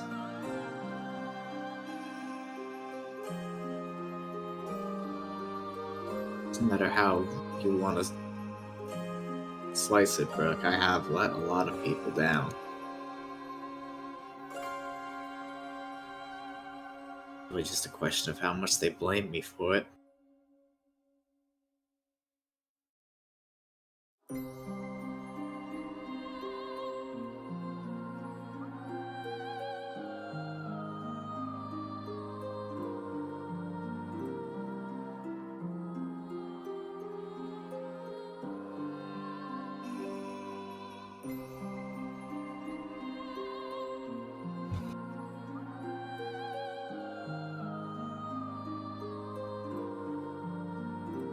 Golly, this tunnel is a lot longer than I remember. You're in a loading zone. Dynamic loading somewhere doesn't open until the disk loads the next area. Please insert disc 2. Oh man. Or disc 5 at this point. Yeah. What are we, Final Fantasy fucking 7? Maybe. That had 4 discs here. I don't Most things didn't go beyond 4 discs, even Legend of Dragoon. Yeah. I've not played any of these games. That's okay. Man, I remember the days when particularly long movies were on 2 VHSs. VHSs. Yeah. Fucking Lord of the Rings. Yeah, is on DVDs. Oh, good. Yeah. That's a long fucking movie. Yeah. Holy shit. I remember, in particular, It and Titanic were long enough that they were on 2 VHSs. I still have that drawing of Riley with Claude's sword.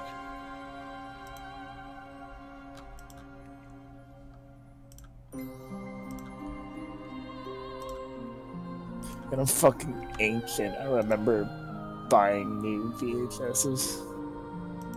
I remember buying VHSs, and I'm pretty sure I'm the youngest one here. I've had a working VHS player until I was like 12. As you all are conversing,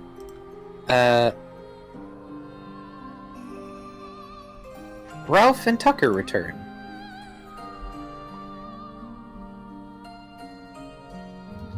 Brooke watches the sunlight crawl across the ground a bit. Promises are good to keep. Don't get me wrong, he says. I'm not saying it's good to break them, but you didn't fail on purpose. We learn from our past mistakes, but dwelling on them is a waste of energy.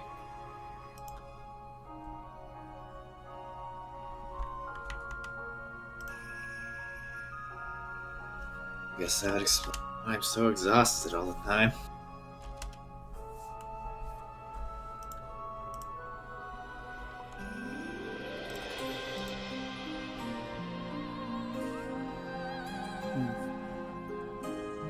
Do I catch the tail end of that?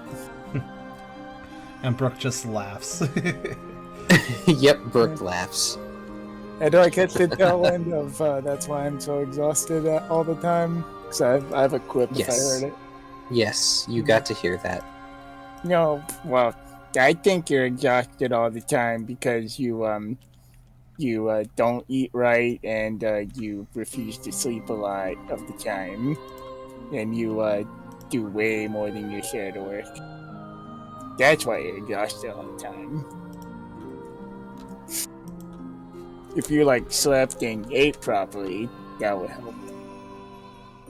Sleep doesn't offer me any rest. I don't really have much of an appetite. And I just do what I'm capable of doing. Right. Anywho, Tucker's also been acting a little funny. Tucker is Tucker, notably. do the leader thing with Brooke. What? Yeah, I told Tucker do the leader thing with Brooke. Question mark? Go get pep talk by Brooke. Tucker will tilt his head, though, still holding it away. It's notable that he's actually walking a little bit behind Ralph, making sure that... Well, it's very clear that he's been hiding his face, to some degree. Though the left side of his face certainly seems normal enough to the group. I have a question before I continue, though. Has anybody noticed or commented on Riley's new addition?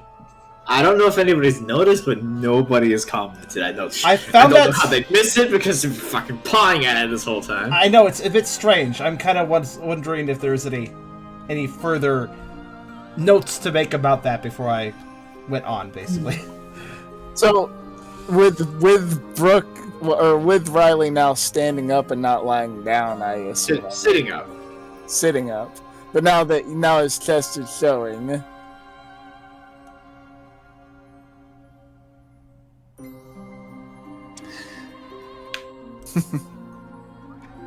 It's a small red disc with a mildly rough texture to it.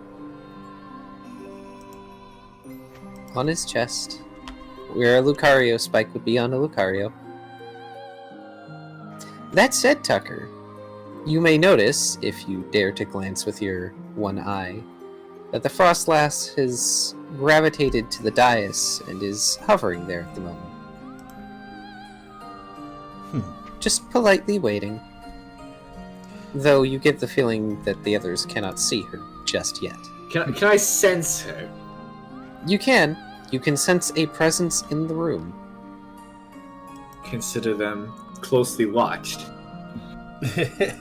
Yeah, I guess that makes sense. You don't know who they are at all. Just give me 1 second, and Tucker will do a thing. 1. Damn it. I lost my second. Alright, there we go. Okay.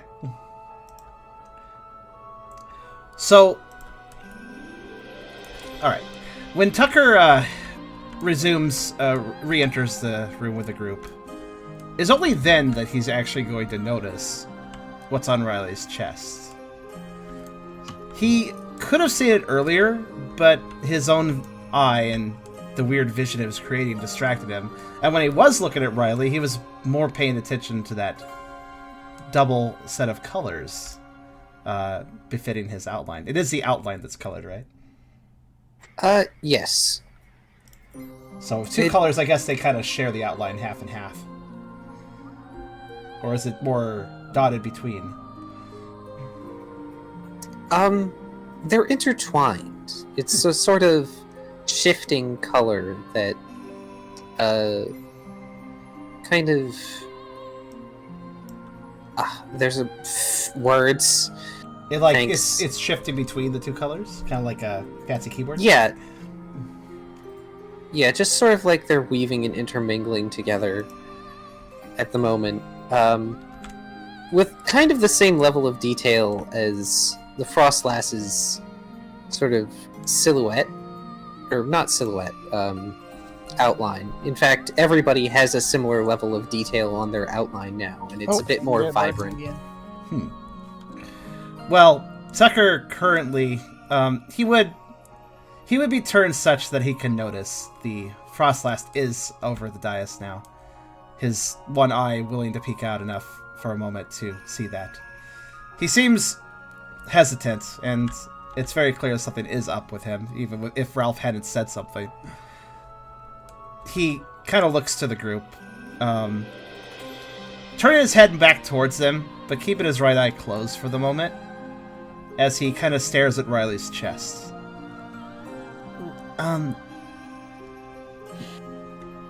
He takes a moment to find some words. His ears kind of pivoting in thought as he looks at Riley. It's very obvious to at least Riley, if not anyone else, what he's looking at. And then he finally says, So you got affected by something too? He sort of muses, half under his breath, but loud enough for everyone to hear. Riley will slowly nod. Pretty sure it's Tybers. What's that? I'm pretty sure it's Tybers. Tucker Wasn't ended perfectly. Tucker sort of nods at that. It does remind me of him. Except... well, I guess it doesn't explain... The pup finally looks up properly at everyone and actually opens both of his eyes. Audible gasp. Shock horror. Alright, the first thought is... yeah. Tucker, did something give you a shiner? Tucker would remark, I don't think this is a bruise. It does weird things. I think I got it at the same time that Riley got whatever that is. But he tries to process some thoughts, but it's a little hard for him to really find a lead on what happened to his eye. Riley will finally stand up and go over to Tucker. Brooke looks at Tucker's eye. Huh, neat. Does it hurt? Tucker shakes his head to that. It doesn't even really feel weird, but it sees things different now.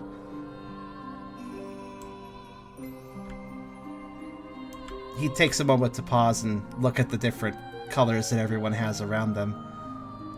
You all have colors. I don't know how to explain it. I can't see colors very well at all with this eye, but you all have... Well, he kind of looks towards Riley. I don't know if it's like an aura, but I guess that's the best word I can think of.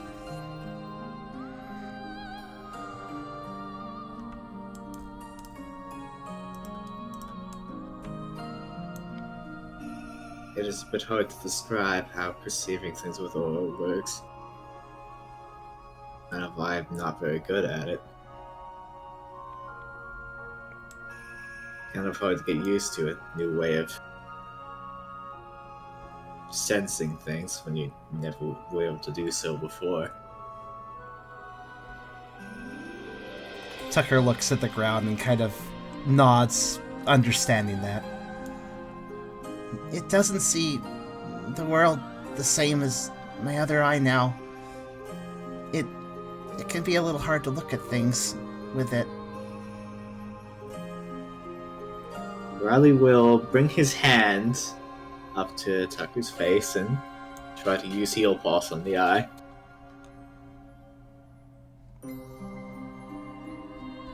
Tucker will not resist. Kind of, perhaps curious if he is injured. Well, you all are, but... Well, he is, yes. I don't mean it that way. Alright, feel free to expend the will point to use heal pulse. Do I have to do the roll as well? I will not make you do the roll. You are not in a setting where needing to do the roll is necessary. Cool. So, Tucker, you heal. I will do the roll to see how many hit points you get. 1. I have rolled 3 ones today, and nothing else. Well, it's an HP point, whatever. I mean, I'll take it. That wasn't really a roll. Do you want to try again? Sure, if I get another one. It's If 1. you get another one, we'll stick with Oh, it. Okay, 4. that's much better. It actually rolled that time. So Is that's that 2. 2? That's okay. 2 hit. Alright, Because it's a half. It's half healed. Okay. Can't believe I rolled 3 fucking ones. What the hell? Look, it's 1d6. It's fine. Also, it's clear to everyone that Tucker is not in any sort of pain. He's not lying when he says it, when he shook his head about it hurting. It's clear that he's hiding it more because he's self-conscious and not sure what to do with it right now.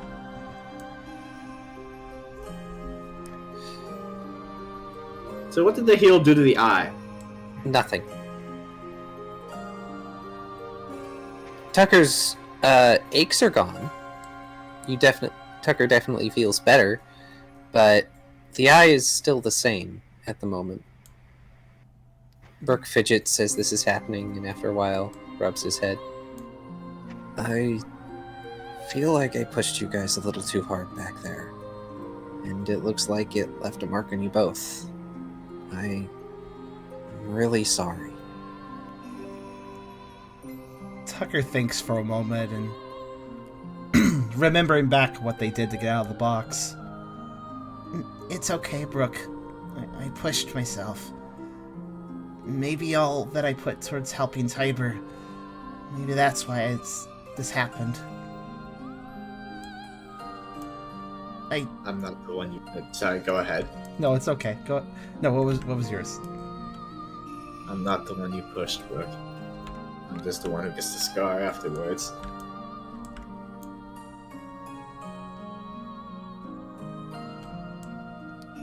Tucker sort of sighs, giving an appreciative waggle towards Riley after that heal pulse is done. I think I just really wanted to get us out of there. I thought I could. I entered the box willingly, and I thought I could resist it with my typing, but I couldn't. He kind of droops his ears. So when Typer was working so hard, I put my all into helping him. Maybe that wasn't the best idea. I don't know. I just wanted to make up for it.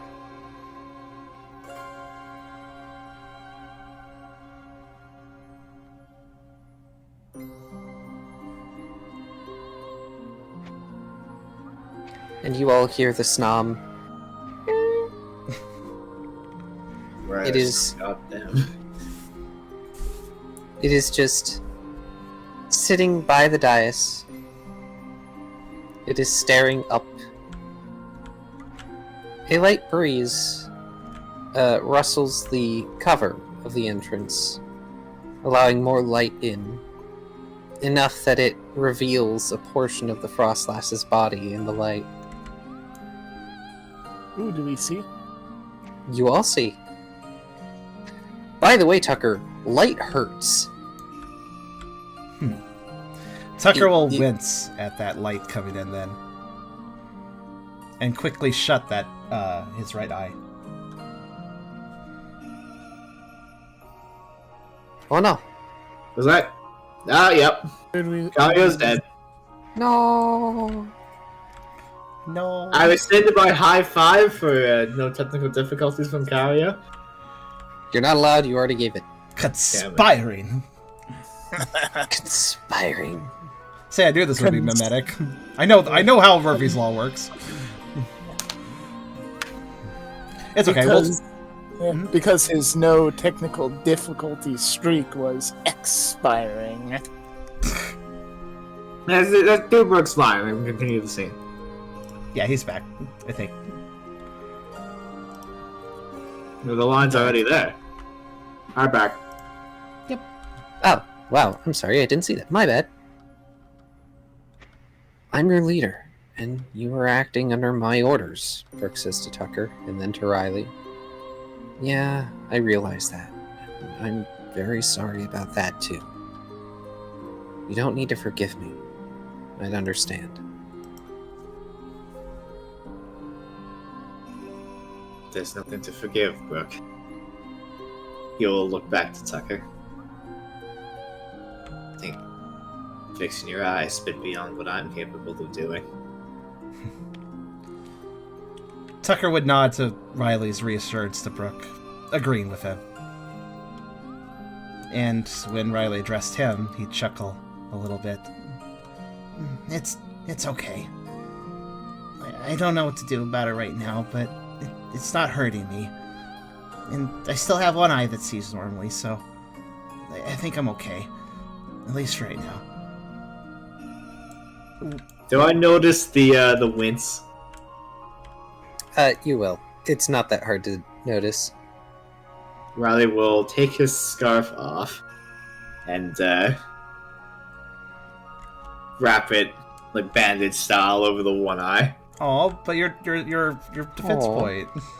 It's my defense point and my resistance to the cold, but that is fine. Where is that scarf? Here you go. Aw. Tucker looks like he wants to protest, knowing that is also helping keep Riley warm, and also has some benefits beyond that, but he ultimately just says, thanks. I think right now I don't really want to see out of it. Well, it kind of hurts my head. I appreciate it. Thank you, Riley. Don't mention it. He's gonna go over to the bug and retrieve them before they wander too far off.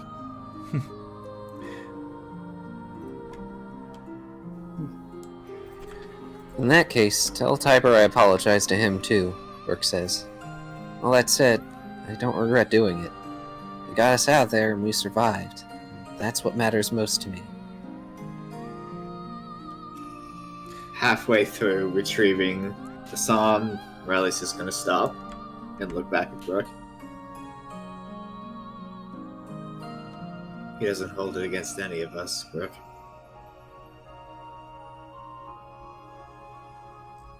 We used what we had in the terrible situation. You might even call it commendable.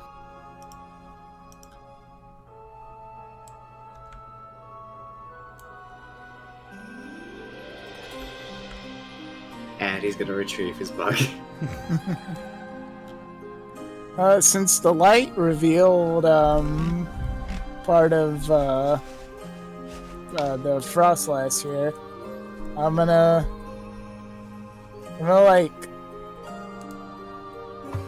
ask it if it's real. Oh, Hey, hold on, so, hold on just a second. oh. Could you give me 1 minute? I need to grab Okay. something. Yeah, no Just give me a second. Okay, in which case, I'm gonna use the bathroom. I need to go. Hmm. Water/getting up break.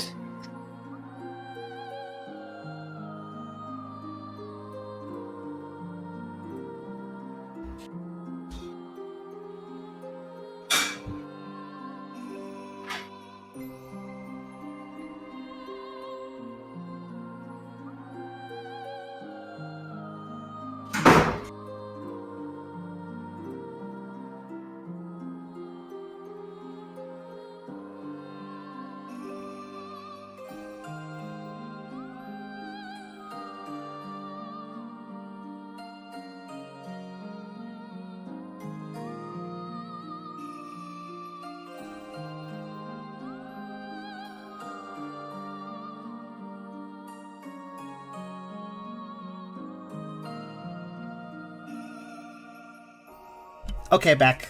Sorry about that.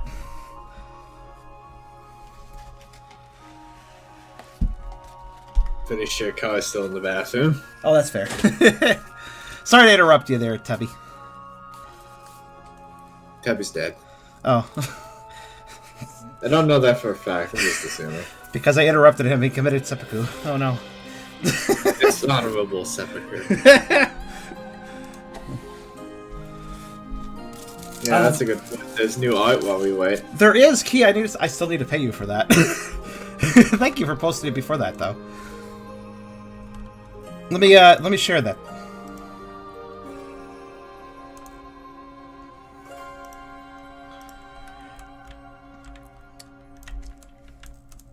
Okay.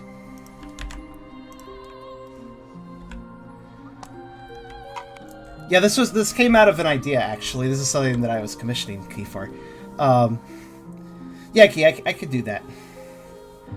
This is actually inspired by, I guess, spoiler alert, but this is inspired off of Hisuian Growlithe.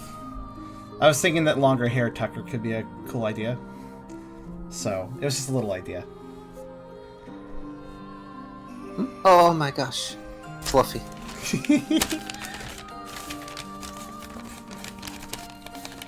I mean, if you spend enough time up here... I guess the hair would learn to grow. Like, is that... That's climate acclimation for furry creatures, right? Effectively? I think the fur would grow out longer. Give it enough Get your time. head out of the fishbowl, please. I use my best to get cookies. I heard something about cookies. Everything is Nope. fine. Sorry, sorry about all the rustling. It's okay. I'm trying to multitask. There. Alright, so Ralph has asked the Frostlass if she is real. Yeah. So, are you like real, or a trick of light and snow? Or maybe I'm just crazy and tired. She smiles, or at least appears to, given, you know, how Frostlass heads work. Though you can kind of see it in her eyes when the light flickers over enough for you to see her face. We are a creature of the dawning light. In the dark, we are as unseen. But such is our fate, and we have come to embrace it. Okay, I am definitely not that artsy, so you're definitely not a figment of my imagination. How's it going? My name's Ralph. Sorry we crashed at your place. As this conversation... Oops, sorry. This, by the way, is audible for everyone. Okay, I was wondering that too. Okay. Yeah, this is not, like, you know, the Riley Tiber conversations. This is audible for everyone. I shall silence and eat my fries.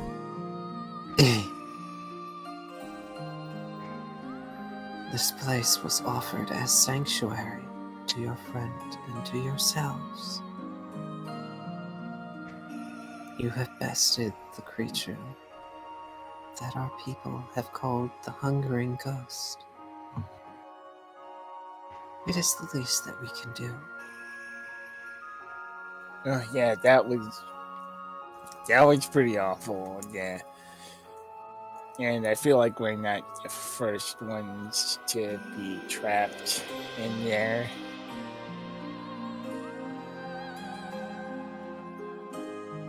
I cannot say if there are others yet inside that box. She shakes her head slowly.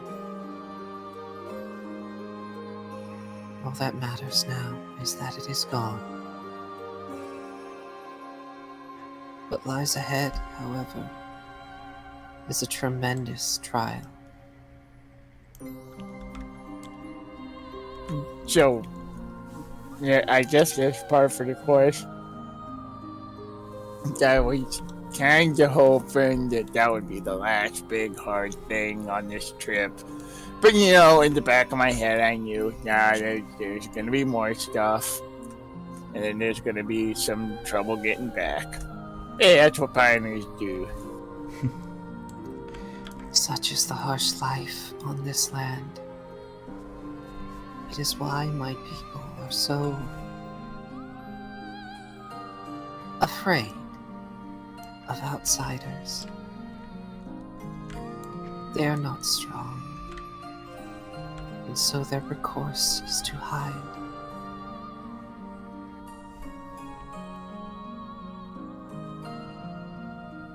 After all, even the scorching sun may see them die.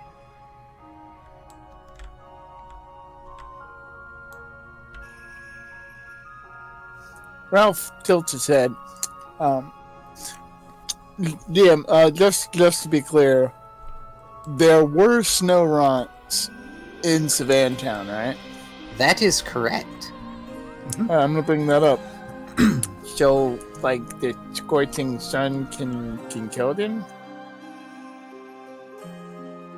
But there was, yeah, we live in a place that's super hot, like, most of the time, and we saw snow runs there. They were in the marketplace just selling ice cream cones like anyone else there. Did you, like, bless them to not melt or something? She takes a moment and nods to acknowledge that Tucker has approached, and then nods to Ralph as well. After a fashion, they requested the blessing of the mountain, and I did as I could to aid them. Our village is isolated. Only those who live here in the frozen land are capable of trading with us. As such, if we wish to grow as a people, then we must expand our reach. That is a very healthy thing to do. Trade can only strengthen you. Yeah, just be careful. Brooke bows slightly. Are you the village elder? How long has that esper been coming here? Do you know where they came from? I am the one referred to as elder here. And as for the hungering one, they have been here for some time, though only became a nuisance after a while. For me, time has lost meaning, so I cannot give you a precise number. I just know that many dawns have passed that it has been here.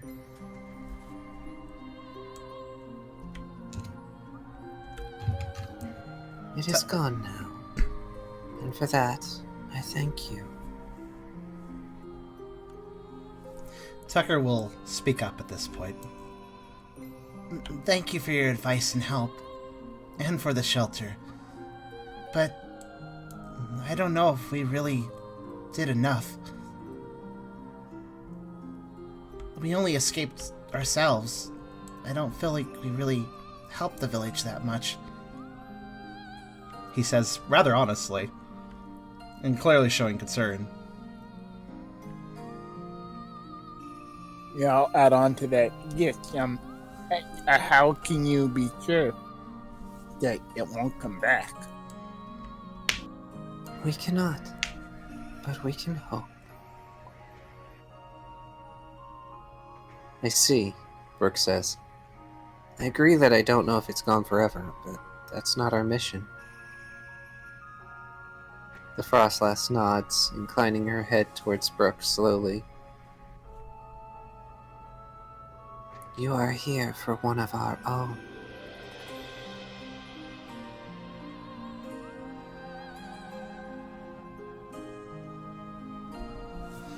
Tucker also kind of nods sadly to what Brooke says, remembering that, yes, that isn't their purpose here. You know who we're looking for? Again, she nods and looks to Tucker. We were told as much.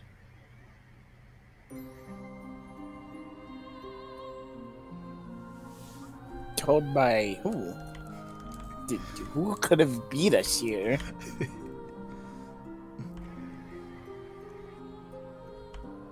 Tucker will take a moment to speak up. Exactly. And we'll give them a quick rundown about the quick rundown and how Frostlass gave Tucker advice about where the rest of them were and what was going on with the Esper. Indeed, Tucker had shared a bit to Frostlass as well. I can't remember exactly what, so I'll leave it at that. I believe we assumed it was just a brief, this is kind of why we were here at the moment, but this is a more pressing matter. Yeah.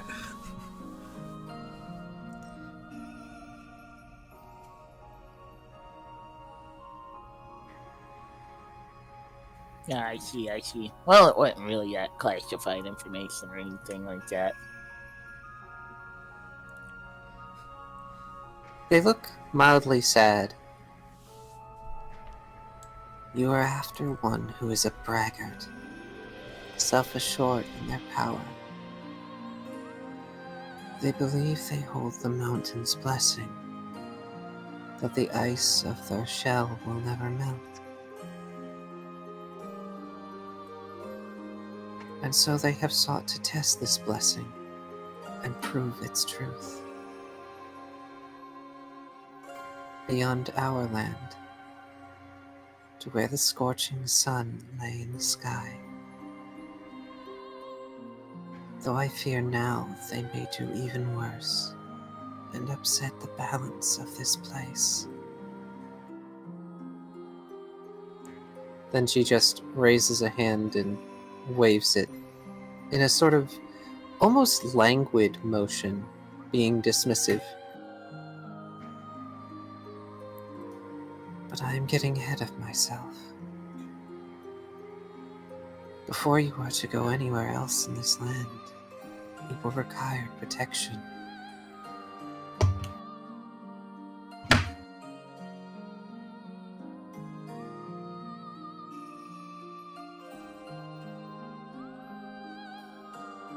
Yeah, I mean, we can protect ourselves. Oh, you mean like from the cold?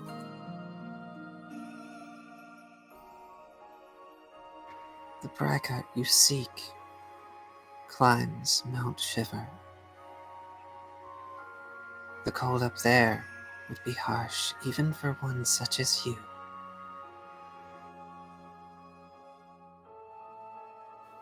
Yeah, what's the word?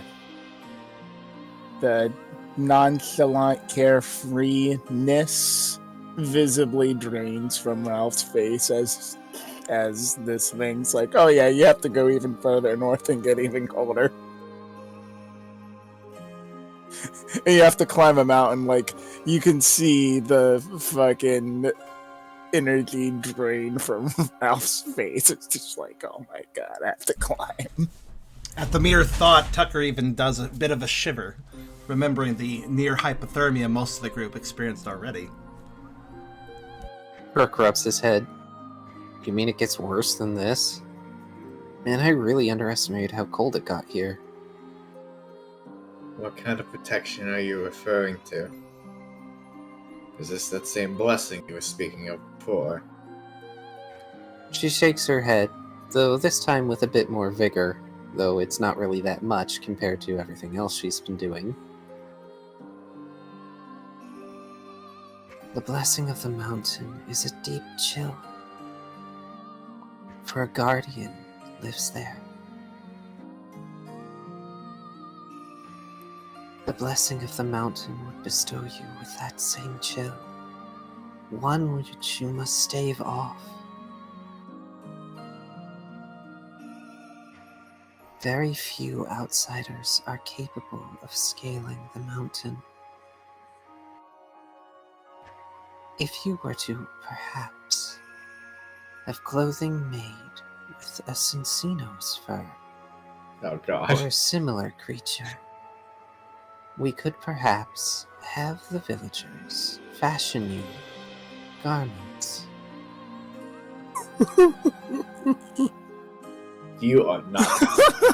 You are not gonna be the one doing the talking for this one, Buster Brown. There's no way. There's no way that we're letting you do that. I'm just gonna give her a hug and then not let go. She will stab you if you try and hug her, I think. Are you trying to hug the Frost Lass? No. Oh, okay. No, I was saying that I would hug the Cincino Okay, and not let okay. go of the Cincino. I needed to be sure, because it's like, you're a normal type, you can't touch her. Yeah, so. There are Pokemon within the mountain from which you could gather materials. But of course, this requires being in the mountain. And she gestures upwards towards the ceiling of the building. And the only pathway deeper within lies above, where the cold is too harsh even for your friend.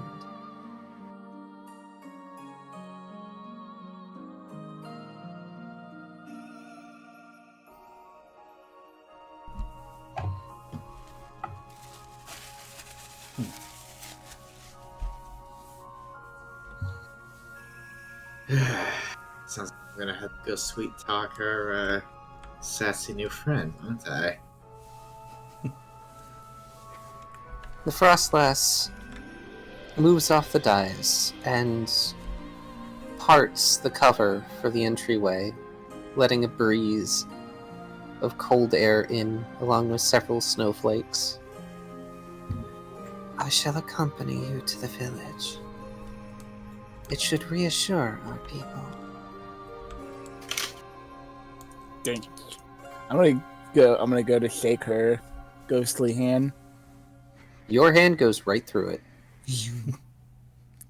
I'll like move my hand up and down as if I'm shaking her hand. Just gonna pantomime it. She has no idea what you're doing. She assumes this is some sort of weird custom from the people that is from the warm land. Right. Alright, let's go. Wait, that's not my call. Brooke has to say let's go. Sorry. Before we go anywhere, this blessing of the mountain, are you capable of giving it to this bug I've got with me? Gonna hold up the little bug. She pauses and looks at the Snom. Snom wiggles their mandibles.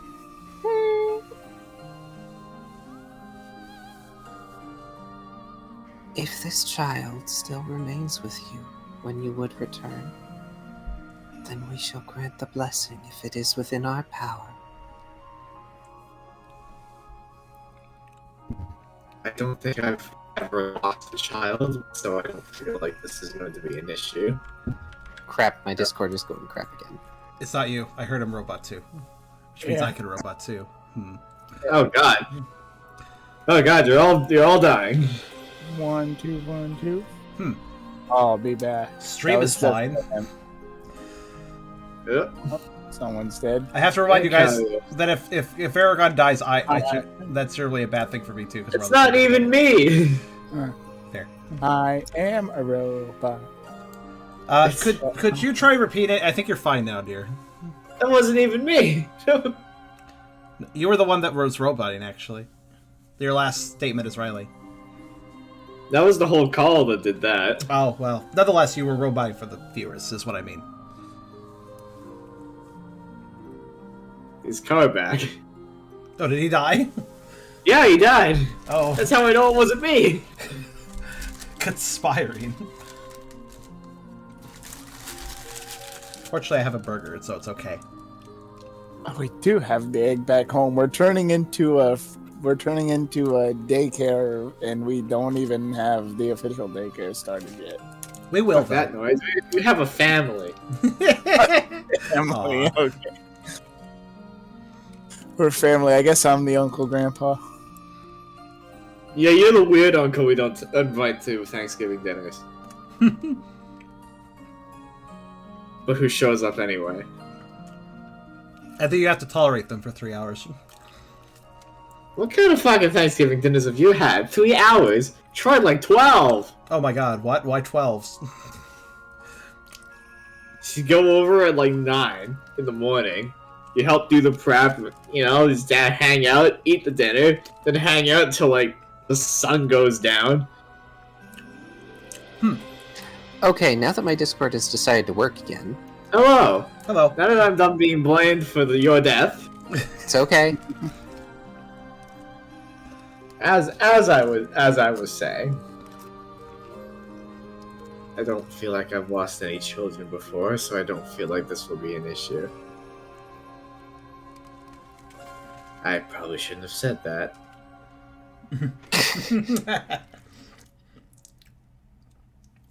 I'm not a monster. Yes, you are.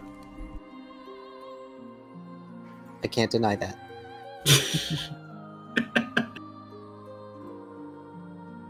Ah, pocket monster. Heh.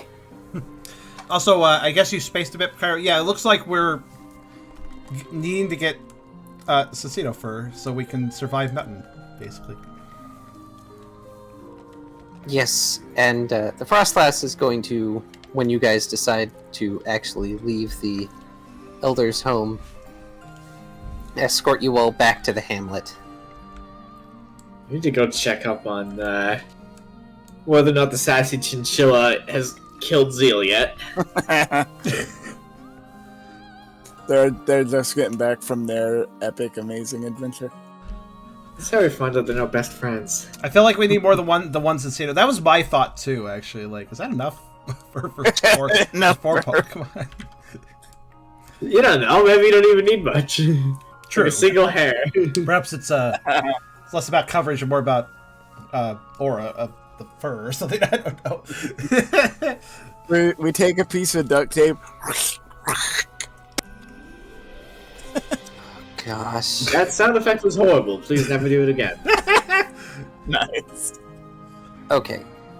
So are you all actually leaving and going back to the village? Yes. Yeah. Okay, Brooke leads everyone back to the village. Tucker will Alrighty. stick close to Riley because Riley is now not at all dressed for the weather. So No, he's going not. to- He's got nothing anymore. Tucker will engage Floof pushing against for warmth, basically. I don't feel like that's gonna help much unless you're standing between him and the wind. I mean, he'll try to. He'll try to be a windbreaker. So, speaking of the one that hungers, you got the recipe for those, like, pudding balls that are, like, frozen and doughy and, like, Can just we like... focus on the matter at hand, Ralph? By the way, music change 32 in locales. Okay. The Frostlass is floating along easily beside Brooke, able to keep pace. The Snowruns have taken to calling it... She pauses and then looks at the snom. Snomlets. Should I hide this one from them, or is it just a name? She giggles. The sound reminds you of icicles tinkling together. It is only a name. I am not sure where it came from. I believe one of them encountered one of these children and found them to be of similar ilk. She floats closer to the snom, which makes its cute little noise, and she pokes it. And she pokes it in like the soft white part, not the ice part, and it looks soft. I'm pretty sure they are just entirely soft creatures.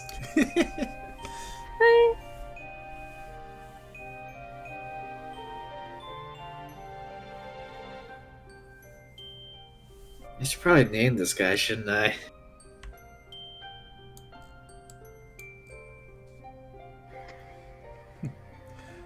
I don't know. You would name an unproven one? How bold of you.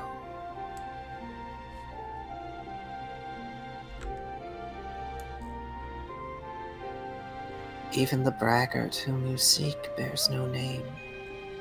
And perhaps that is why they are as they are.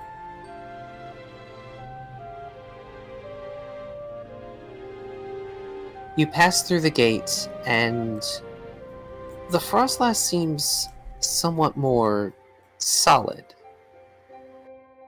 Oh, I'll read Brooke's thing as well. Usernames being a bit more common, Brooke says. We're not from here. Though she doesn't particularly answer that, because to her, yeah, you're not from here at all. Weird southerners. Weird warmlanders. But as you enter the village, it's much more active now, and though all the snow runt nearby do take notice of you, they immediately seem at ease seeing the Frostlass at your side. And they just resume their activities. Many of them seem to be checking buildings and patting extra snow onto them, or patching holes and various other things. Alright, now we just need to listen for the sounds of imminent chaos. That is where Zeal is. It even looks like some of the little igloos are supposed to be shops. Selling various ice and snow themed wares. There's even a trio of snow runt that are heading out of the village with what look to be relatively basic sort of wooden shovels, and it looks like they're going to try and deflatten that area out in the plain by moving snow around.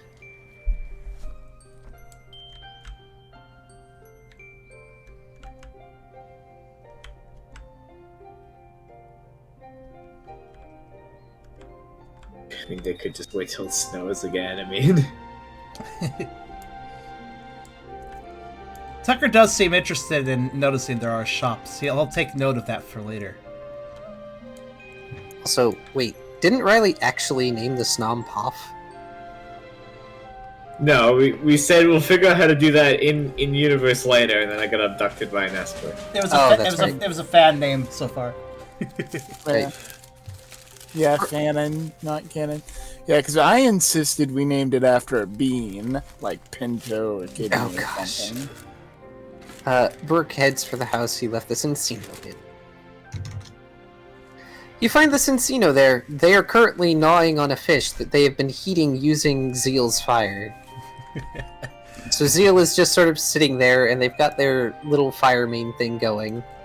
And they're holding one of the not huge fishes over there, so it's edible. Because they're still trying to figure out how to deal with huge fish.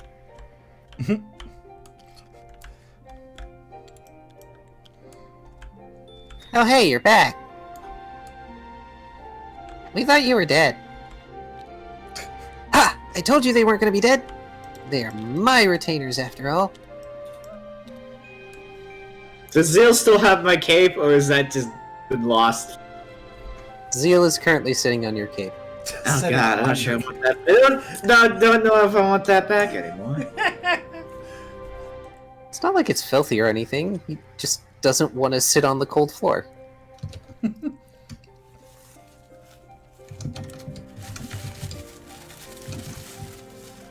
Oh yeah, we went on an incredible adventure. But we can talk about that on our way back. There's, Well, other things. we got abducted by an esper, but hey, we survived, Rook says. How about you, Zeal? Still alive? I live! And he hops up and flares a bit, causing the Cincino to back off. Hey! You're gonna burn it! Stupid cat baps him on the head with the fish on his stick.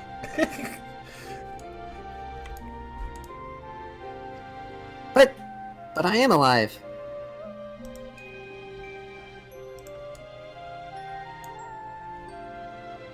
Whatever, you living campfire. Be quiet and sit still. Before you get to sitting still for too much, I'm gonna want that cloth back.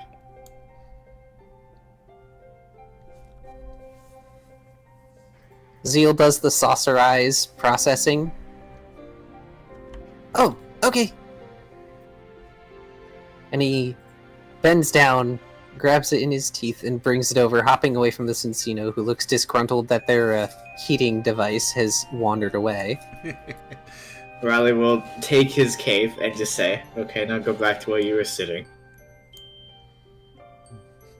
But it's not going to be warm anymore. That's what you're for. But my butt's gonna be cold, he complains. But the fire gutters out, so he's just got his regular main going. Give me 1 second, then, and you'll have it back. Riley's going to take it.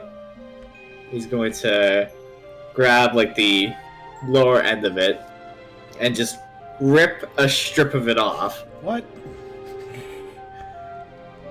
And You then have the he's gonna- strength for that, so... Yeah, just rip it, and then he's gonna give the larger bit back to the cat. But You you're can go ahead. You can go ahead and keep that now. It was so pretty. Why did It you was. destroy it? Now he's going to go over to Tucker with it. Oh. Alright, I'm gonna tie this on more permanently, and I'm gonna take my scarf back. Pretty sure I'm going to need it. Okay, Riley. He looks a little flabbergasted that Riley just destroyed his cape for this purpose. So, Wrap up Mr. Tucker's face.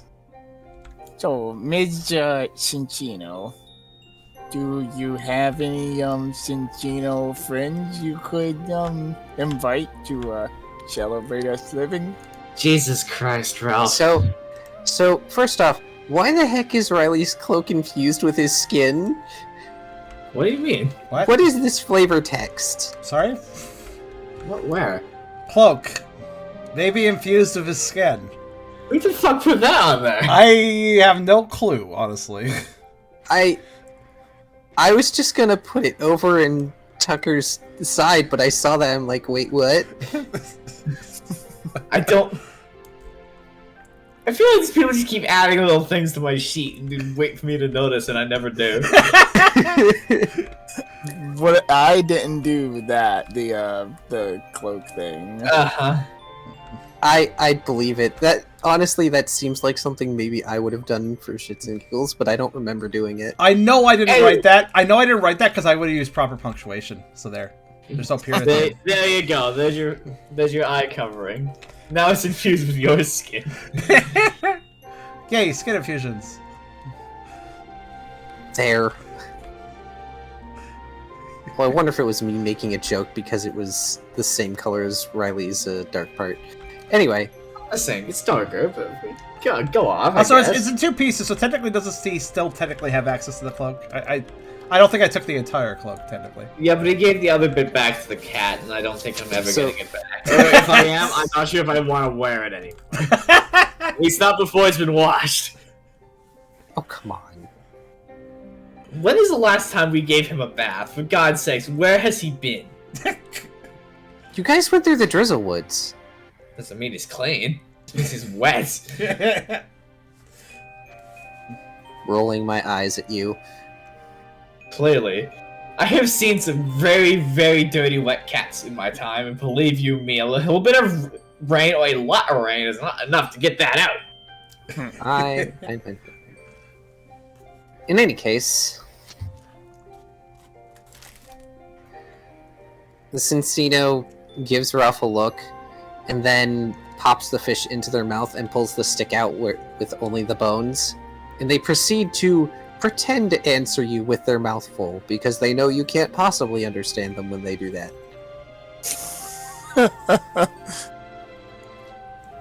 That's a dirty trick.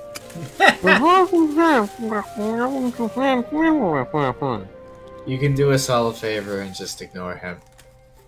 The Frostless just floats through a wall because it's easier than getting past people. So what? You gonna eat the rest of that? I point to the bones. And the Cincino flops backwards. We also found the village elder. She's a Frostlass, Brooke says. The Cincino swallows. Yeah, I can see that. I could use a little advance warning next time, maybe. I was just gonna tell you not to give Ralph any of that fish, because that is technically your payment for being here. Don't let him sucker you out of it. Yeah, no, this fish is mine. I was talking about the bones. So you might want the fucking bones, don't judge. You can make a good like a soup with them. Yeah, we might make some fish stock out of that. Yeah. I can I'll make make the stuff with these, bones. so also no. Okie dokie. Heck, I can probably make a shelter with this thing's bones, and she gestures to the giant cache. Oh, dude, that would look so metal.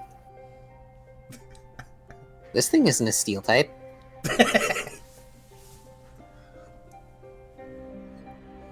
Anyway, what do you weirdos want?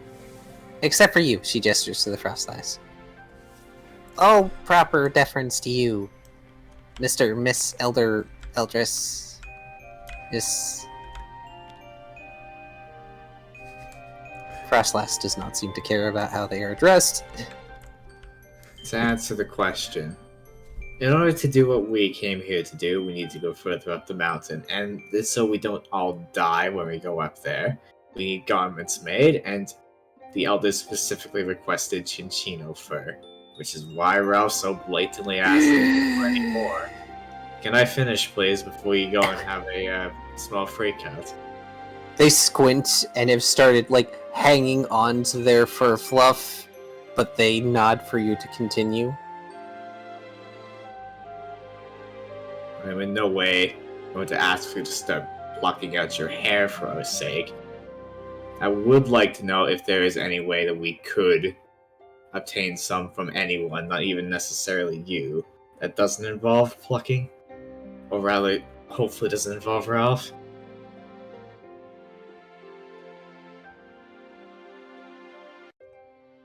Well, you could ask other Cincino out in the forest. Maybe. I don't know if they'd give up any fur for you guys.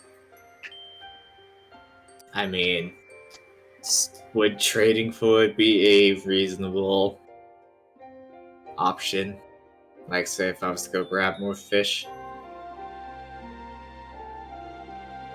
Still squinting suspiciously at you all.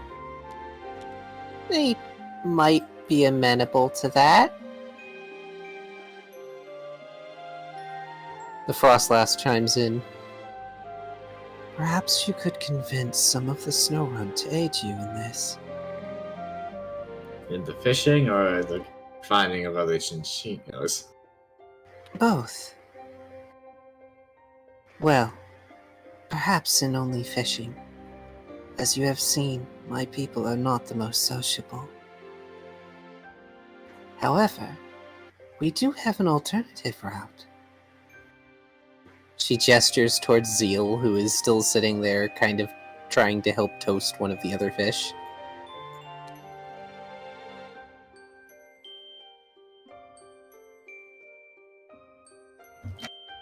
What's he got to do with this? He doesn't like the cold either. But a portion of their fur could be used to make garments that would allow you to climb higher upon the mountain. I'm not sure how well Zeal would function if we shaved him. I understand. It is only an idea. Though, my people do believe that good deeds do not go unrewarded. They look like they have a sort of very shrewd smile going based on the way their eyes look. And we are not wont to turn away those in need. After all, Cincino are particularly vulnerable in the cold without their fur. We can use a combination of both, Burke suggests. Take less than we'd normally need from either. Zeal's ears finally perk up. Wait, what? What about taking? Taking you on a trip with us, but first we all gotta make sweaters. What's a sweater? If we're taking fur from him, I don't think we should be bringing him up the mountain with us. I mean, But- unless we make him a sweater too. Out of his own fur. That's... But I came all this way, and it's so cold. I want to It's- see the adventure. It's gonna be colder up there. He pauses, thinks, but I want to see the adventure. That's the spirit. I'm not leaving Zeal behind, Burke says. He wanted to go, so he's going. Zeal smiles, looking all proud of himself, puffing out his chest.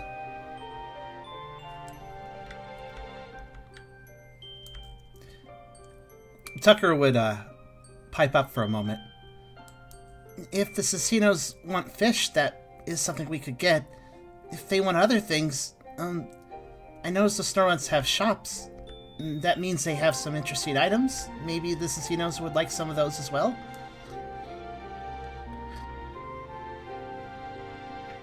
Maybe. But it's not like we're some sort of civvy commune or whatever. Yeah, something that they could tangibly eat would probably go a lot further than a knick-knack. Well, it's possible there's some other practical things there. I don't know.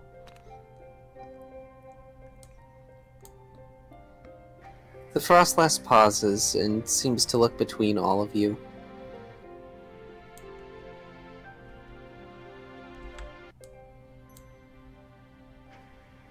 You would need to find 4 Cincino willing to give up a portion of their fur. 1 for each of you, she gestures to Riley, Tucker, and Brooke. And 1 between both your resistant friend here and the fiery one. Or, if you could get 1 Cincino to give up all of their fur, we would happily shelter and feed them for a time. With that much, we could make more than enough for all your garments, as well as spares to be traded.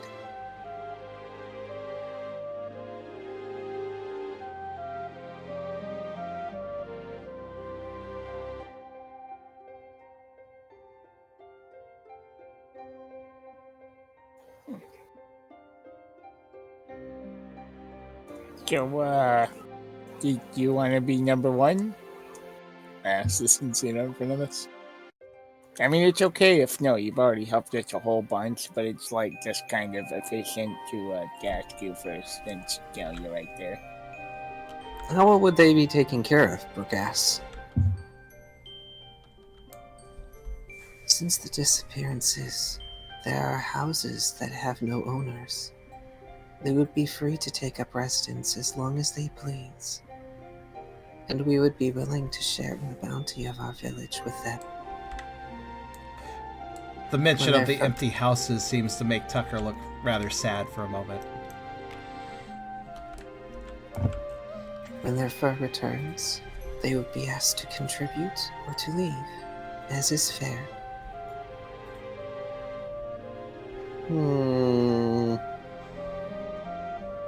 Cincino is squinting, but they are clearly thinking.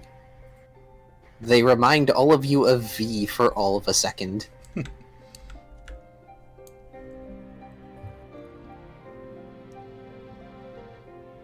If we leave this sassy chinchilla and V in a room together for a while, I wonder what will happen. They'd probably hate each other because they're on complete opposite spectrums. But it would be hilarious. Sassy Chinchilla gets a new job. Sassy Chinchilla doesn't want a job.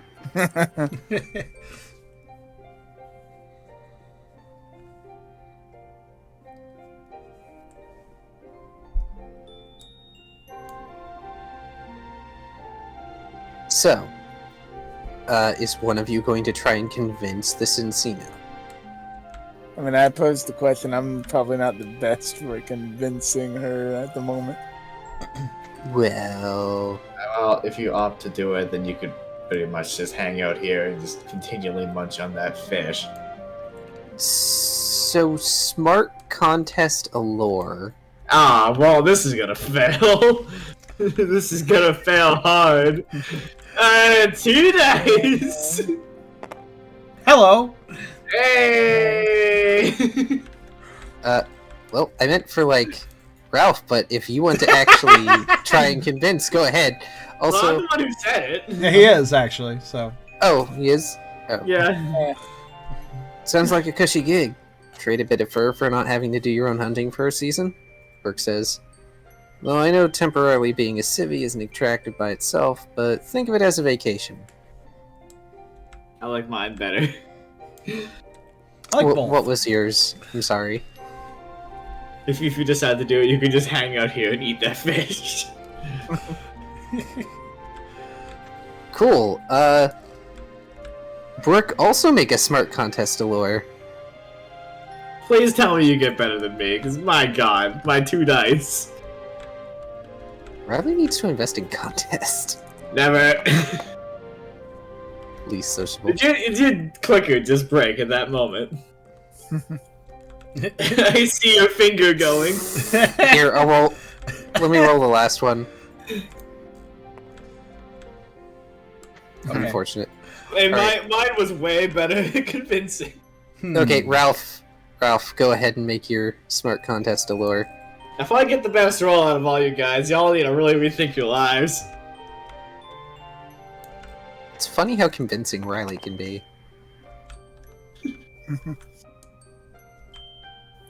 Oh, and if you do it, we get done faster, and then we all go away and leave you alone faster. Oh my god, that is probably the best thing you could have said. Yeah, I roll a 4. They uncurl their fluff from around them and hold their arms out. Okay, you've convinced me. I demand all the help possible to get the most meat out of this giant fish here. And I want this place, because it's already warm. Okay, I honestly imagine like an anime scene of these 2 really good arguments being presented to the Cicino, who's just going to one and then to the other, and then the other. Then finally Ralph just comes in with and also we'll leave you alone sooner. And they're like, that's convincing. Just the 2 really good arguments, and then just the basic arguments. Yeah, okay. Whatever works. Oh, before I forget, you guys use the normal widget money, right? I'm gonna hold up the coin. What? He's asking Hey, if no, our no, no. currency is good here. Yeah, is our currency good here? You asking that to the chinchilla? No, I'm asking the Frostlass. Yeah, asking the Frostlass. The chinchilla doesn't care. I know. I love we're calling them chinchilla, but Cincino or Chinchino, however you want to pronounce it. I don't know how that's pronounced either.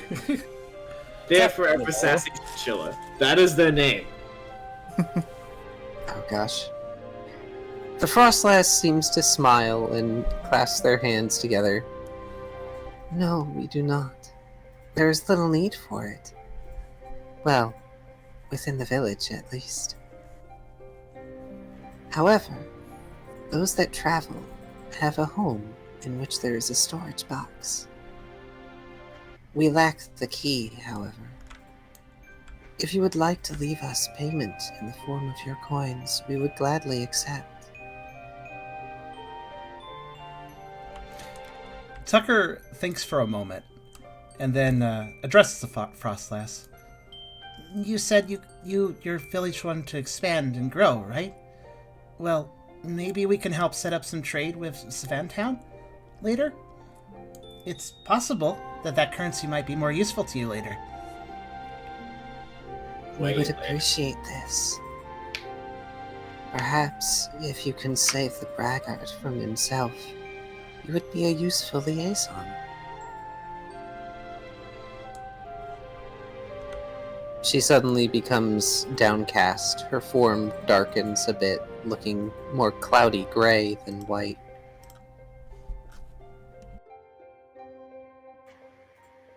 Though the depths of pride and foolishness to which that one has fallen are deep.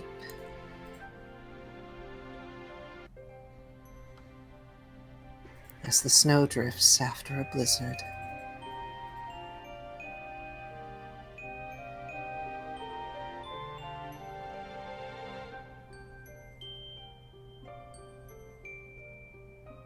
The Cincino is still standing there. They open one eye.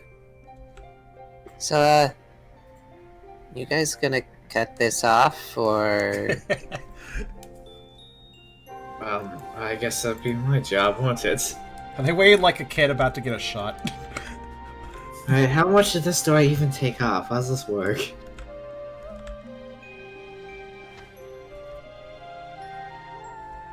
I don't know, I've never had this happen before. Just make the sword. What? No, Ralph, I was intending on just Don't using cut off. my hands. What? They suddenly curl their fluff around them and back up into the wall. I'm being sarcastic. They squint.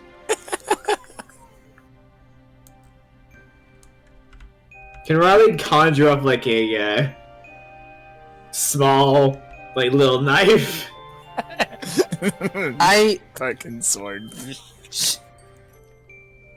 Sure. Do your insight survival channel.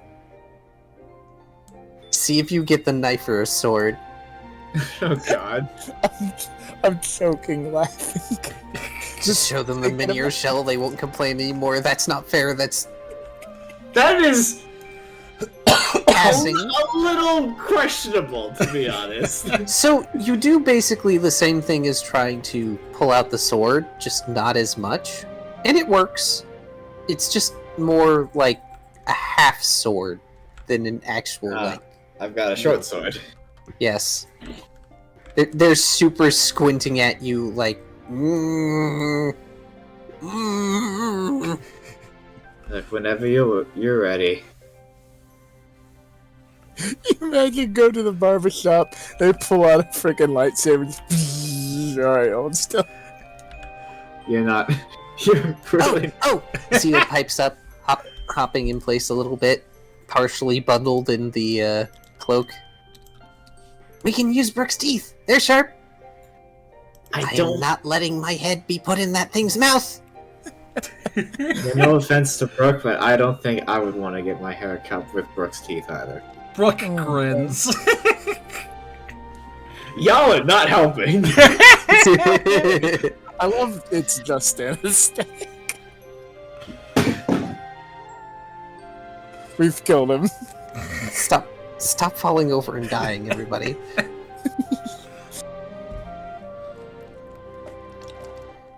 The Frostlass is just sort of giggling off to the side.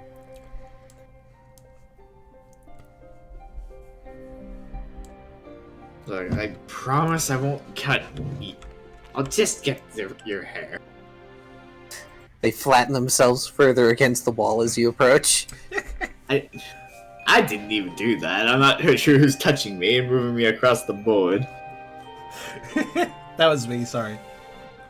Just positioning occasion. I'm still amused by that thought, though.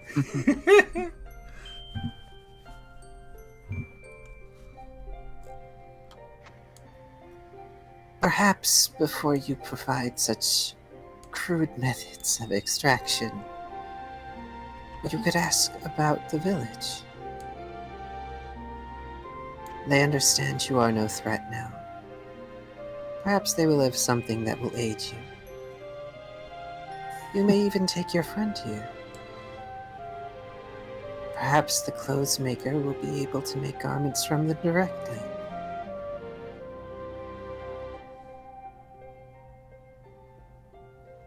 Does that sound better? Better than you chopping my head off with that thing. They wave a paw at you. Believe me, the last thing I want to do is end any other lives. Sounds less fun, but probably a good idea.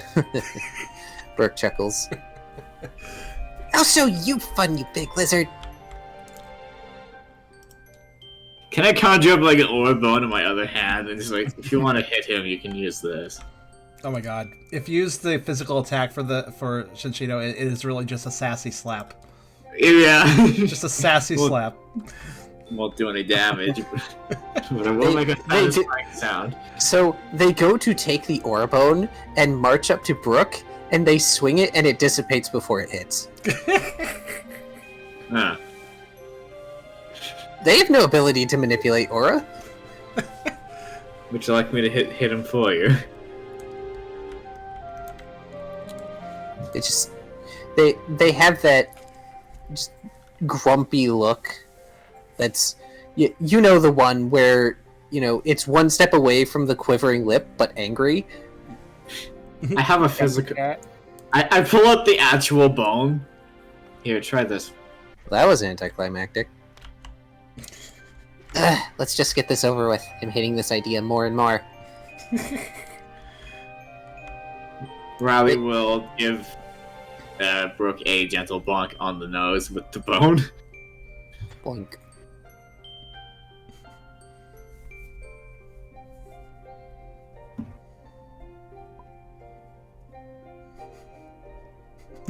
Brooke pouts. I deserve that. Now you do one to Ralph and we'll call it all. Even-ish until the chinchilla beats the crap out of us all. I'll do it. Again, do you want to hit them with the bone? Like any one of us, I feel like that's justified at this point. Tucker winces in advance. Also, what'd Tucker do? You were associated with this? Oh yeah, that is a bit of a crime. Sensino inhales and exhales slowly. After my fur has been cut off. And she points at Riley directly, squinting super hard. Then I'll have my revenge. Normally I'd say to get in line, but I'll give you an express pass. I'm not normally as much of a spaz as your fire friend here, but I will have my revenge! You've been spending too much time around Prince Zeal, I think. I think I have. He wouldn't shut up. I don't think I've had any sleep. And they just leave, pushing past Brooke and Ralph. I imagine they see both just go fucking flying. No. Unfortunately, their strength rating is not that high. Yeah, that would be funny. Zeal just smiles. I stayed up all night waiting for you guys, and you didn't come back, so I started talking, and the Cincino listened, and it was fun. Well, perhaps we should give them a bit of a break, and you should wait here for them to return. I think you made a friend, Brooke says. Oh, but... Sit. Stay. It's warmer in here. He pouts and he looks outside. It's cold, but I still want to go. Alright. Brooke, I am the prince and I want to go. Actually deferring to Brooke's leadership in some fashion. That's a change.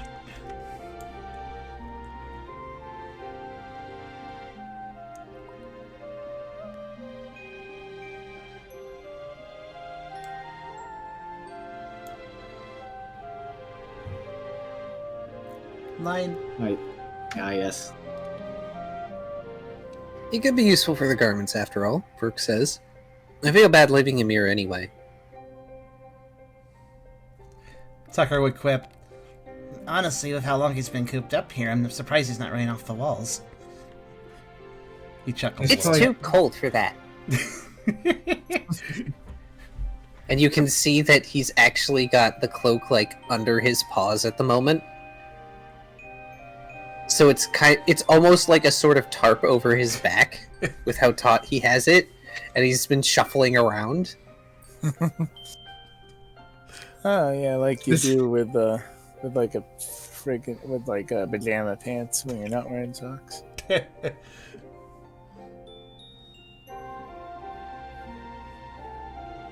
Frostlass gives a bow to you all as this conversation reaches its end.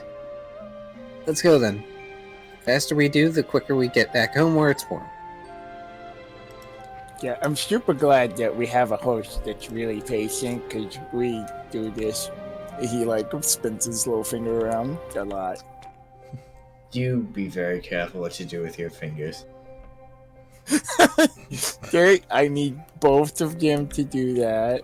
Oh, in that case, if I ever need to stop you from doing it, I know what I have to do to your fingers. Good to know. Or maybe I lied. Maybe I can do it with my mind. Maybe I'm doing it right now. I'm leaving. The Frostlass, again, she bows as you all start to go. You may find me in my abode when you are done here. Though I cannot guide you up the mountain, I can at least take you to where the path begins.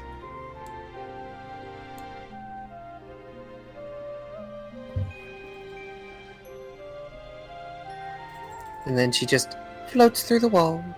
Oh wait, sorry. So, hey, do these things do anything? Brooke asked the Frostlass, holding the dream catcher around his neck just before he leaves. She pauses, and she reaches out, and she actually physically handles the item.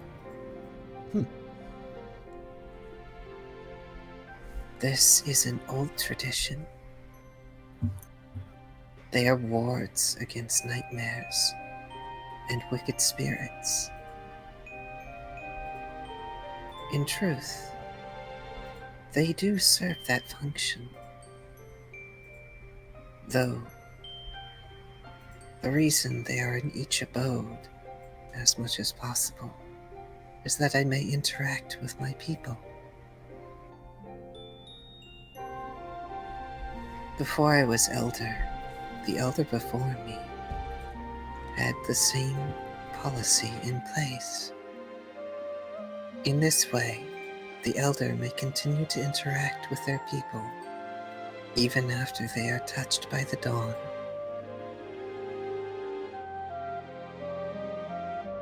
You may keep this if you like, though I'm afraid it will not serve you much. But perhaps it will ensure good dreams in the future.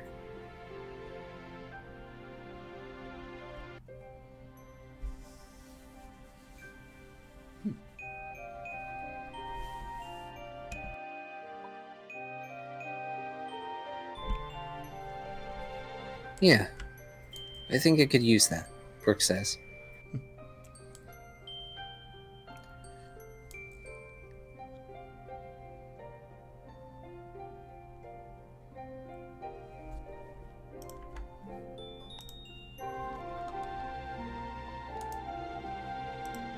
Time to go.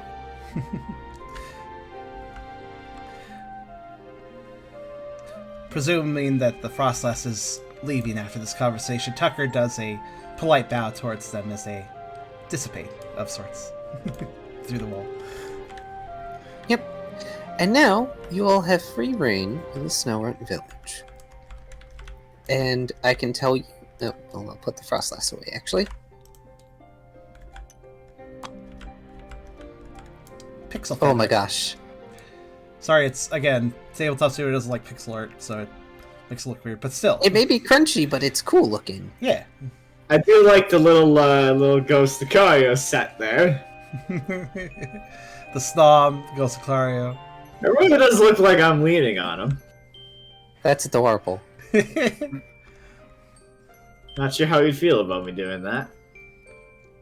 Nicely done there. That was Very good. Reese that did it again, much like the other pixel art. So, as you explore the hamlet, you'll find that a lot of the Snowrunt are relatively friendly, if a little skittish and sort of easily startled. Mostly because you guys are outsiders. Tucker, Also, yes, Ludicolo being one of the monstrous Pokemon. I would like to remark that as they leave, Tucker would actually take a moment to talk to Brooke. If that is alright. Yeah, that's fine. Okay. Tucker would, as they head out, Tucker would say to Brooke, I hope it was okay to suggest that, trading idea with Savan Town.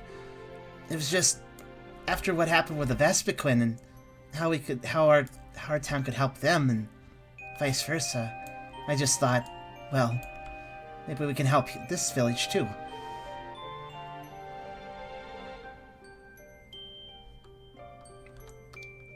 And he'll also add on to this, just to make Kyrio's reply a little easier. He'll also add, I really hope we can come back and help them with that esper problem. Seeing all these empty huts just makes me realize that there's probably other Pokemon besides us that were in there. I know it's not our problem right now, but maybe we can do something about it later. It's probably not something we can promise outright. We don't have that authority, Brooke says.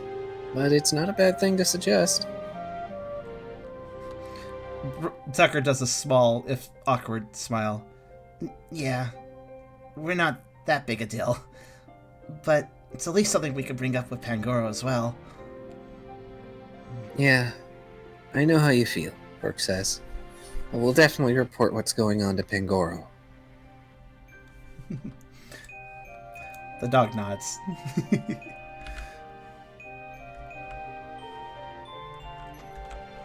So, as you wander around, like I said, the Snowrunt are relatively friendly, if a bit skittish. It's hard to tell what houses actually have, say, shops or merchants in them. It seems like they're very communal, they share a lot, and if there's any sort of bartering or trading between themselves, they seem to be exchanging little coins that are made of ice, rather than proper coins. But if you ask any of them, they will express that, yes, they will take your coins for, their thing, because they use that for the ones that go out and actually trade with the rest of the continent. It makes me realize, the Cicino doesn't want to be like a civvy, but I don't even know if this village would technically be called Civi Village. It feels still largely wild, even if it is a little bit built up. Very tribal. Something in between, perhaps. Yeah, and in between, a very tribal sort of... They're sort of kind of starting to plug into the rest of the world, but not really. Those ice coins, I'm curious, are they something that are pure ice, so if they were brought into another environment, they would be just water at that point? Yes. Okay. As a pseudo-wild myself, I'd say it's about the principle. You get to one of the more open areas in the hamlet, and you see a familiar-looking flygon that is wrapped in like 3 scarves. That is shivering and just delivering a box to a pair of snow runt. Yeah, there was a delivery service here the whole time. It just had been flown this way. When was the last time we saw this flygon? I'm kind of blanking. They delivered the honey to your house. Oh, right. Can we adopt them too? Oh, I'm gonna wave to them.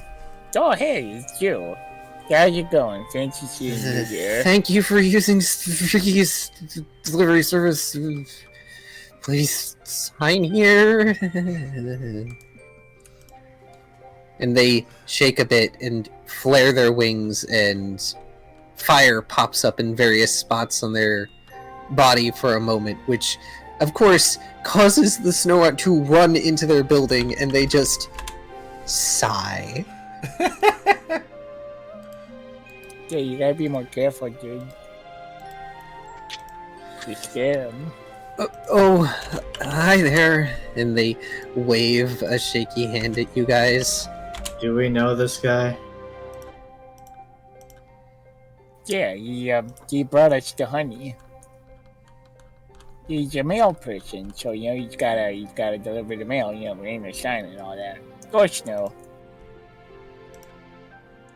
Isn't that the slogan? Maynard sign and all that. Or snow. That. Oh no, I just thought of something. This poor thing. It's ground dragon. That's 4 Yeah, times this- weakness. Yeah, that's just bad news for this point. Yeah, so like one really thick scarf is around their neck, and it's wrapped around them all the way up to their face. And the 2 other scarves are kind of like sashes almost that he has wrapped around each shoulder and partially down one arm. Each. He's tried his best. He tried to dress for the weather, but it wasn't enough. Also, just for the heck of it, since he's recurred, I'm gonna get a flygon. Fancy seeing you all here.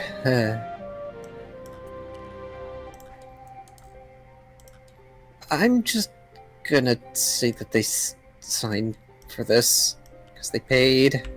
You want one of us to sign for it, though.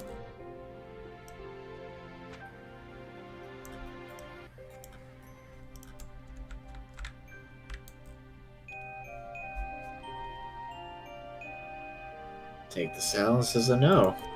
So what'd you deliver? Just some stuff. I don't actually know what's in the box. They shiver man, in place. We definitely had enough of boxes for a while, that's for sure. They Any- hop from foot to foot. Anywho, you seem like you seem really anxious to go, so I won't keep you.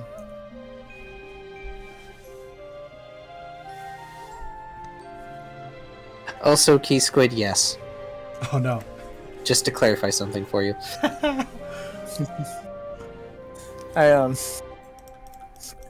As an aside, I really enjoy having Ralph strike up nonchalant conversations in very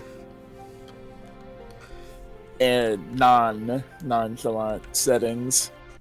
It's like, oh, you're the spooky ghost who's in charge of the village and stuff. What's up? Yeah, my name's Ralph. Oh, you're freezing to death. So, Ralph was the only one who properly talked with this flygon before.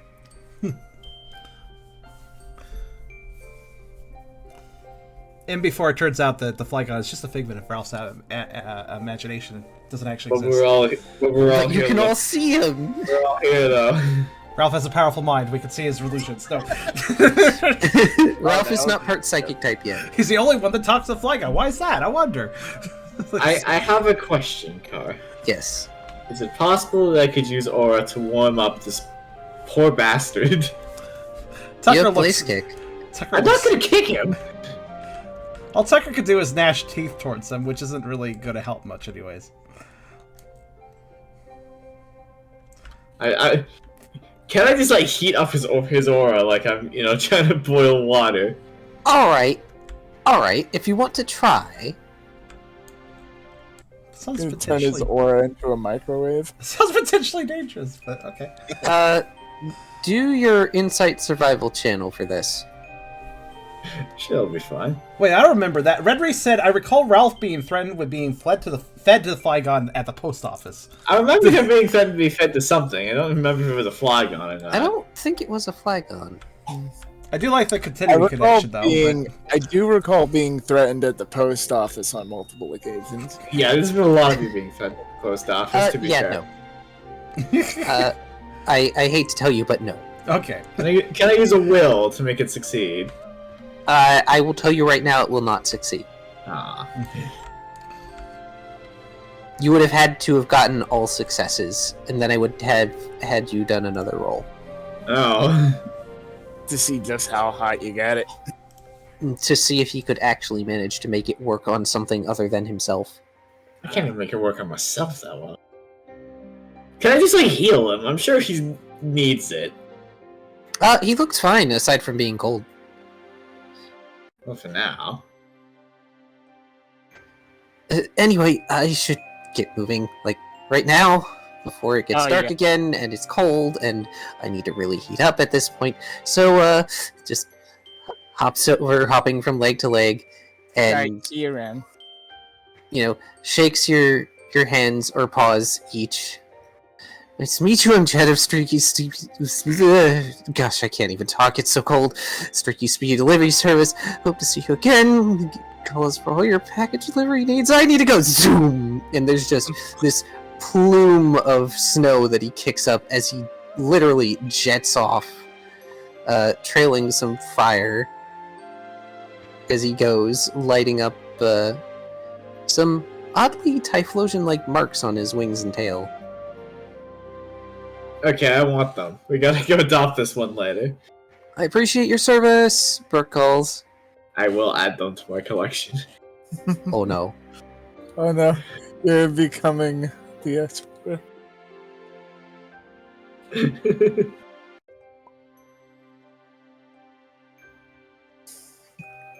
Here's gonna be my pitch. Hey, come work for us when we won't force you to go somewhere cold. Maybe. Yeah, that might actually work. You may be hard-pressed to make him quit that job. This depends on how upset the, if we really upset the bird first, and then he won't want to be there, and that's when that is when we jump on it. I.e., we leave Ralph from the post office for about 2 minutes. Hey, Toucanon loves me. She even changed the style of the door so she could see me coming and prepare. I think I was a derp and left my mic muted, so I was just going to comment in case I didn't say it earlier, because I was muted. That Tucker feels particularly bad for the flygon. It's very obvious during that conversation.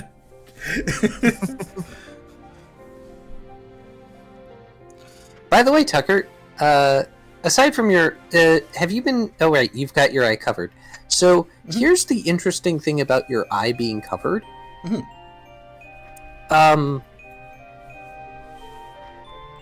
You can't see like landscape through it, but you do see the outlines of other individuals.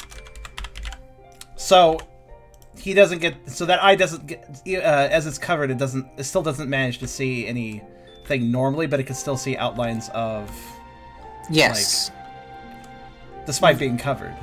Yeah, being covered sort of mutes it a bit, so rather than it being more solid outlines, it's kind of interspersed or flickering, and sometimes you don't get an outline at all. In the case of some of them, like some snow runt, you just don't see it all with that eye through the cloth.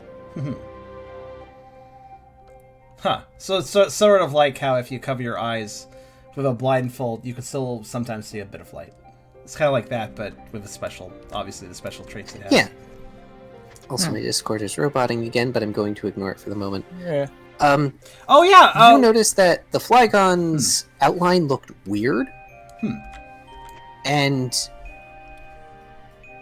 with that eye, it looked kind of like it was shifting between the outline of a flygon and a Typhlosion. Ah, they are a hybrid. Intriguing. Somebody points out, so if that's the case, that some still can be seen. What's Zills?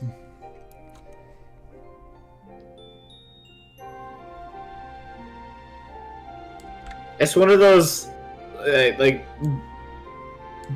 sort of gel-filled balls you get from arcades where you squeeze its spikes shut out. It's that.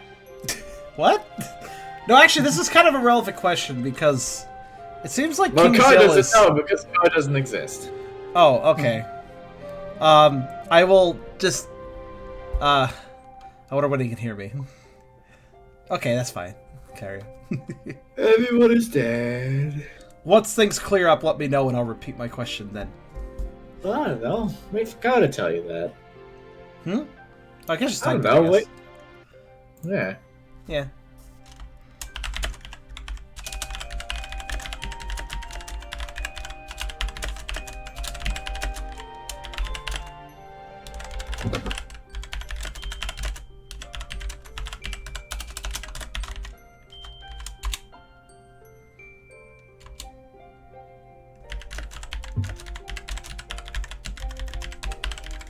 To answer Azure, who asked what color Zeal is, since I also didn't answer this. Zeal is orange. Like a deep reddish orange color. A burnt orange, then.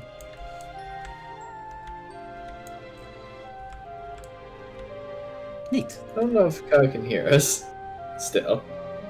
I can hear him, so it's really confusing, yeah. Car, on a scale of 1 to 10, how dead are you? Conspiring. Uh-huh. That's okay, we'll wait for things to adjust. Can I be granted one wish? If no, just say so. Gave me the system. I'm just filling the dead time with a joke.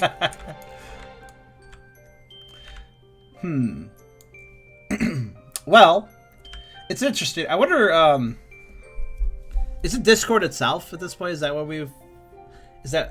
I think it is my Discord, for some reason or another. Has it been updated recently? I think so. Okay. What may need to happen is I may need to just restart my computer. Could be that, too. Yeah. Welcome back. You can hear now. I was actually kind of curious about Zill's outline because I know his dad's kind of important and also kind of has a importance involving light. So I was thinking like what maybe the outline would be interesting. So Zeal's outline is a sort of reddish orange, kind of like a sunset, or a sunrise in certain cases. Oh, that's actually a good question from Sir. Can Tucker see his own aura / color? If you look down at your paws, maybe, or at yourself in some other fashion. Technically, he did so earlier. You did. But that's also a reflection, which is unfortunately difficult to, yeah, it's a bit different. So it's the same color as your pupils. So, pink, then? Yes.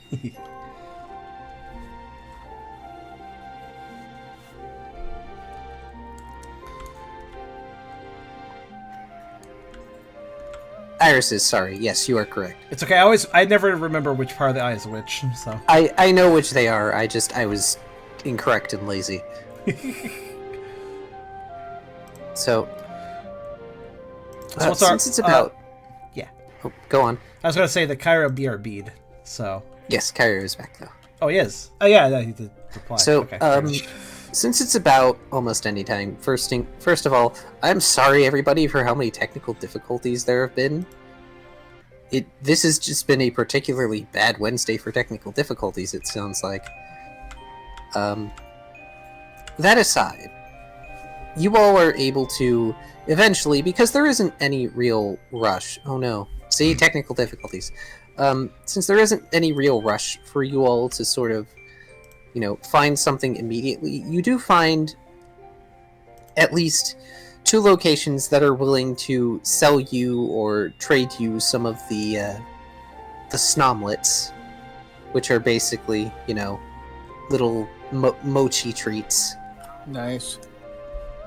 Well, I think specifically Ralph wanted to see if he could get the recipe. Granted, because then he can make his own, probably, I imagine. Yeah, they'd be happy to share the recipe. But they will sell you the little snomlets. Fair. Sweet. I'm gonna ask them how much they want for a snomlet. Oh, they'll, for one thing, they don't really have a huge concept of regular money. So they will ask you for, 1 coin for 3 of them, because to them it's relatively easy to make. And you can even see in one of them, which apparently is where they are made, they have what looks like a sort of bowl-shaped indent in the center and big wooden mallets. I don't know who all knows how mochi is made, but yes. Oh, yes, I kind of vaguely know. I never really... I should watch a proper video on the production of that. But... When this thing... Does it, speak? Or does it sort of gesture? The snow runt you're working... The shopkeeper? The snow runt speak. The snow runt speak. Good talk. Talking voice. Yeah. Wide saucer eyes when it conveys to Ralph that, a coin for 3 of them. They aren't huge. Lived in Japan for a few years, so I know mochi comes from rabbits on the moon. Yeah, but we don't have moon rabbit Pokemon, so... You just have rabbit Pokemon and moon Pokemon. Nice. In any case, well, they can only sell you so many, Ralph, unfortunately, so you can't buy, oodles of them. They only have so much prepared, and they're only going to sell you prepared ones at the moment. Tucker would also be shop exploring, too, so he'd probably be hanging out with this interaction. Yeah. Can you do 30? They check their stock, and they're like, okay. And this is 2 of them, because it's a 2-person job, or 2 Pokemon job. So, yeah, sure, they'll give you 30 snomlets. Do I need to add this as an inventory item, or are you going to just, cram them all in your mouth? Dude, yeah, he's going to wolf them all down as we're talking.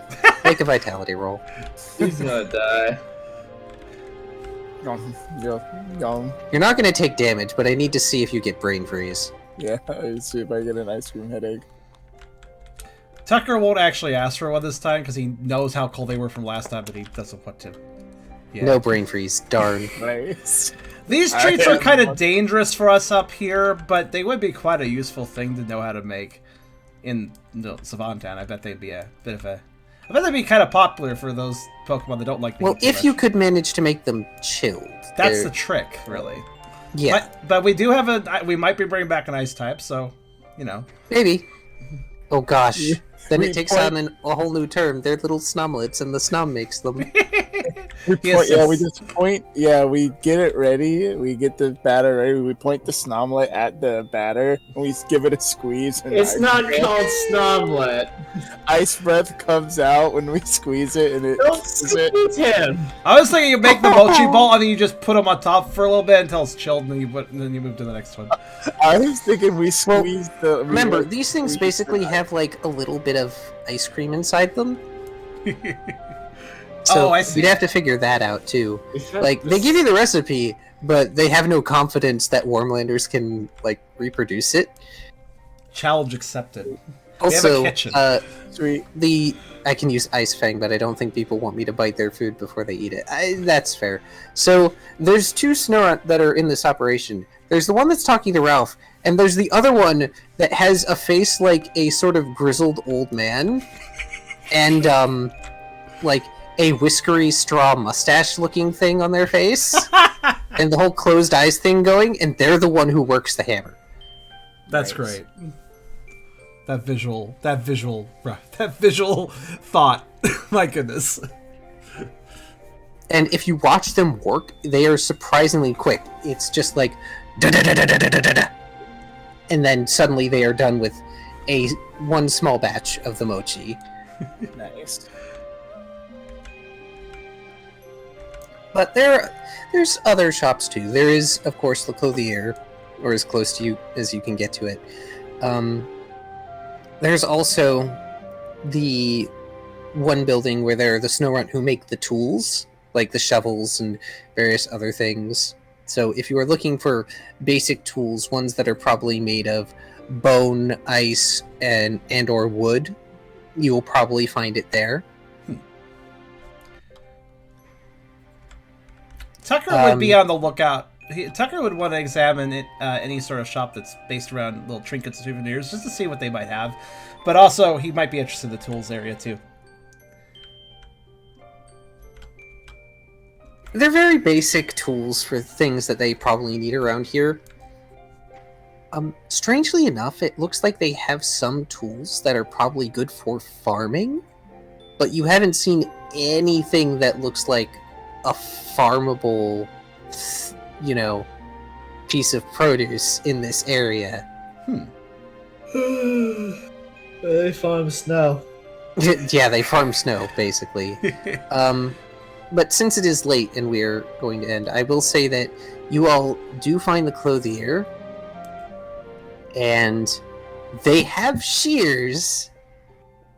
They are shears made with never melt ice, and they are sharp. So they are going to clip some of Zeal's mane, which he is not happy about, but it gives him a nice sort of shaggy looking mohawk, so he's fine.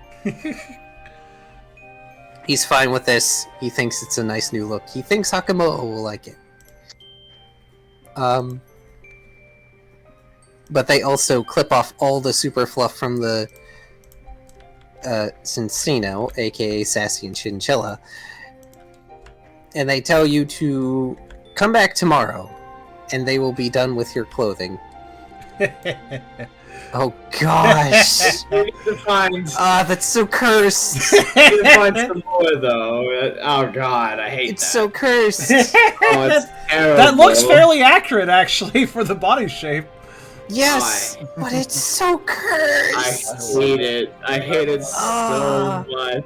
I love it, and I hate it. I just hate it. It's awful. That is well done. It's so bad. You're a monster. I love it, but I also hate it. It reminds me of Pinky and the Braid. It's amazing. But yes, so I believe this is a good point to end it. Unfortunately, we didn't really go much of anywhere, but there was a lot of exposition in spite of the technical difficulties, and I am pleased to have sort of revealed the consequences for what all happened last session. Well, the good thing is, Pokerole Wednesdays are so often having problems that we've learned how to roll with them at this point, for the most part. Yep. I just hope I don't have the Discord problem next time. That's actually very difficult for me to work around. If you want to do a test call or whatever later. Yeah, I think I'll do that before next session. I'll do like a test call with some of us who are here and see if there's like any roboting problems. I appreciate and if whoever there is, added. I'll restart. That's fair. I appreciate whoever added bald to this. Yeah, I did. I'm actually the first one who renamed her Sassy Chinchilla. I'm just gonna put a pin on this. I think Tucker would.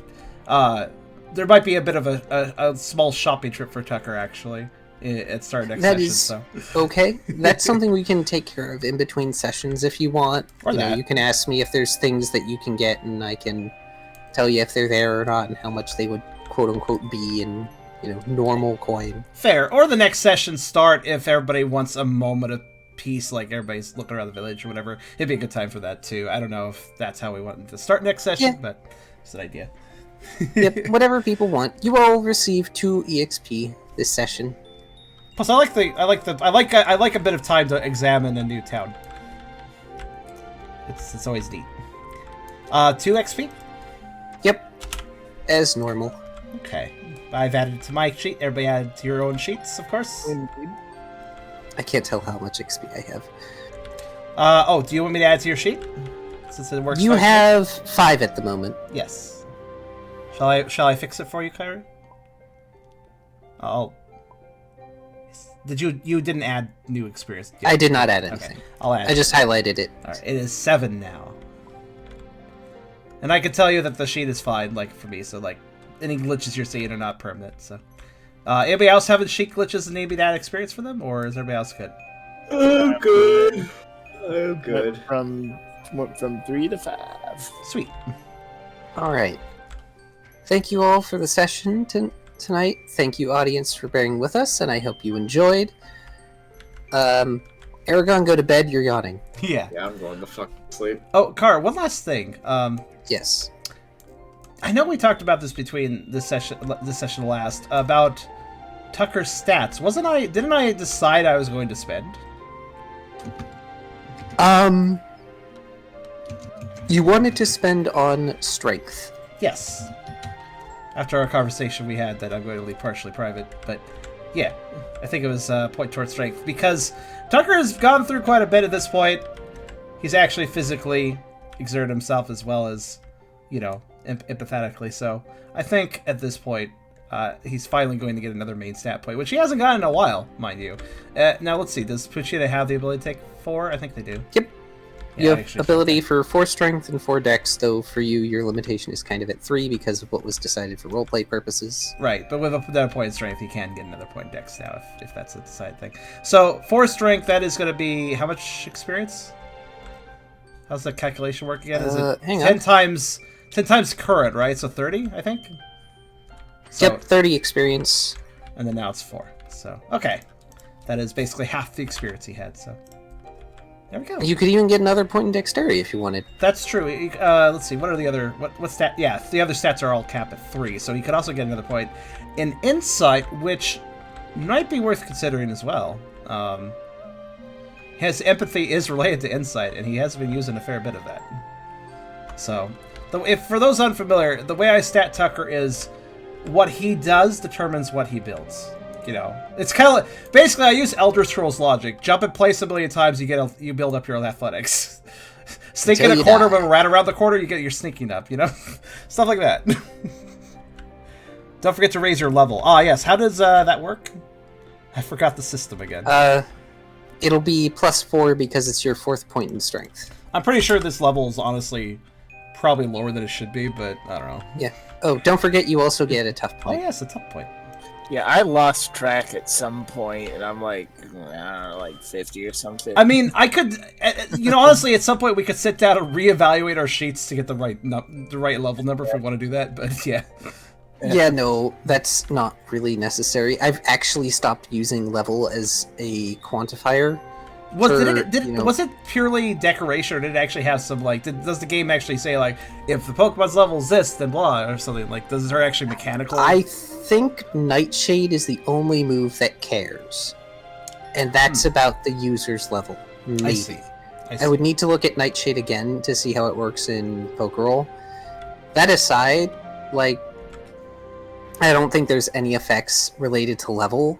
I think it would mostly be useful for a trainer game for one reason or another at one point, but it's also just a general quantifier of how strong you've become. And at this point, it's like, no, I'll just stat things that should probably be some form of challenge for you all, or, would be appropriately powerful for how this area is. Yeah. Because you're gonna eventually reach areas where, yeah, you all have gotten so strong that they would probably be pushovers. But that's just how strong they are in this area. Good night to you, Kyrio. Thank you for the fun session. I hope you can talk some more next session, too, maybe. Thanks for talking. It was fun. Sure. That's fair. I'm looking at the other stats and wondering if I want to do any adjustments there as well before I quit out. What do you think, Tubby? Repeat that. What do you think about, like, my green dot stats? Do you think any of those I should start putting some stats into for Tucker? Those haven't been touched in a while either. Yeah. I've been thinking, like, maybe like, again, it's based on what he does, and he's been doing a lot of... What has he been doing a lot of? Empathy and, fair bit Dark Pulse. I could see more points in the channel, honestly, at this point. What's the rule for the green stat? Do they have to match the fight survival contest that corresponds to them? They can't. Yeah, they can't exceed the fight survival contest associated with them. That's what I thought. You know, I think I'm gonna... Yeah, I'm gonna give him one more thing. I'm gonna give him a point to channel as well, since I can put up to 3 right now. He's been using a lot... He's been very inventive with Dark Pulse lately, and Dark Pulse involves channel, so I think it makes sense that goes up. And Insights? He could. Honestly, that might make more sense. I don't know. Let me think. Yeah, you know what? Perhaps so. It's kind of both. Oh, actually, wait. Can I... Wait, what's the cost of the green stats? Let's see. Where's that sheet? Here it is.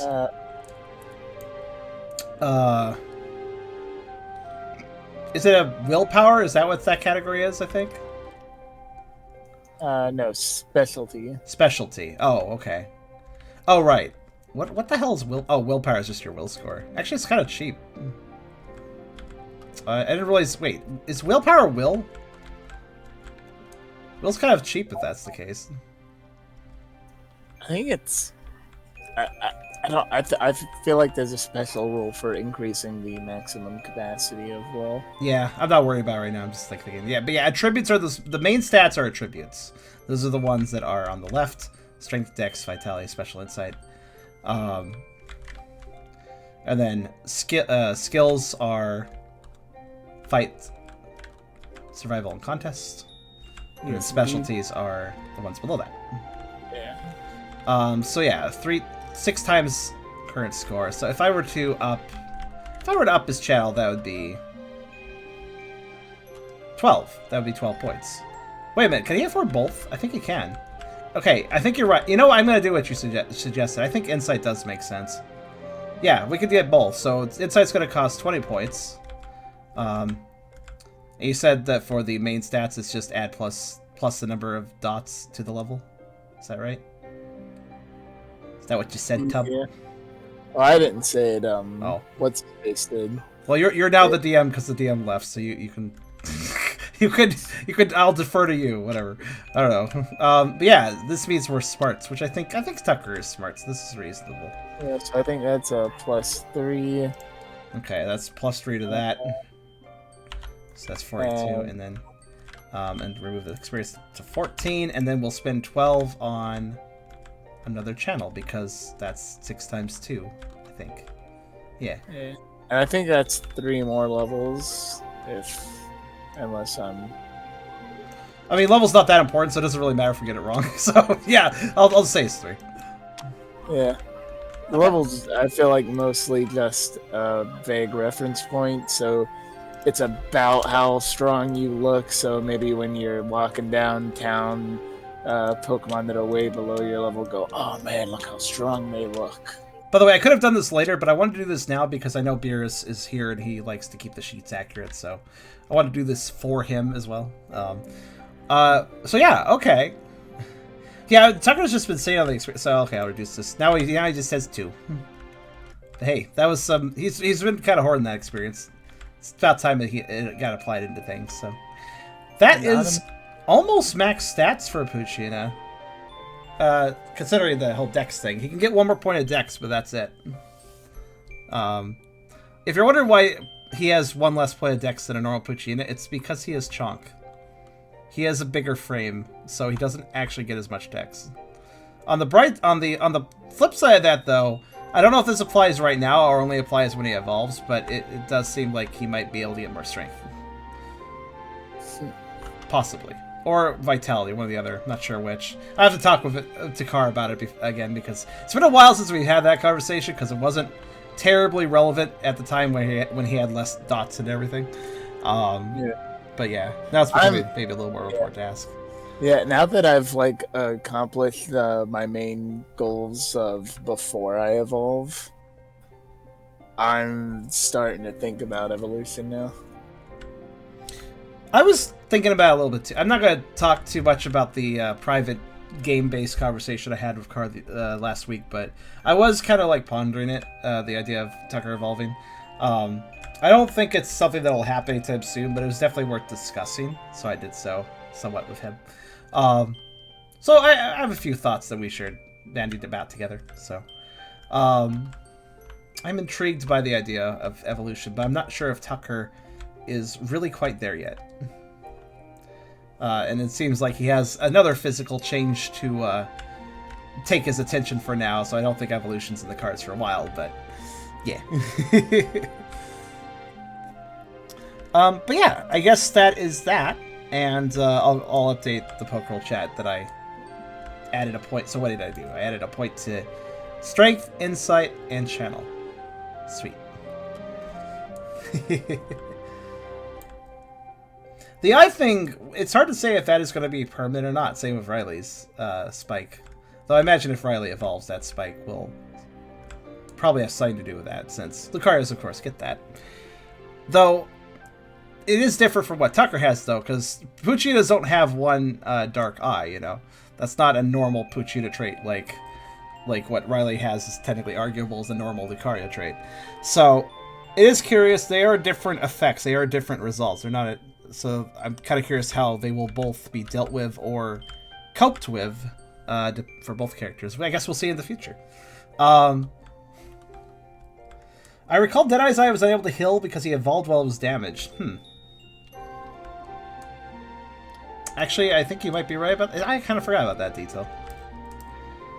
But in any case, I'm going to save the table on this cursed drawing. Let's see. We're in November now, so I need to copy. I need to use save actually.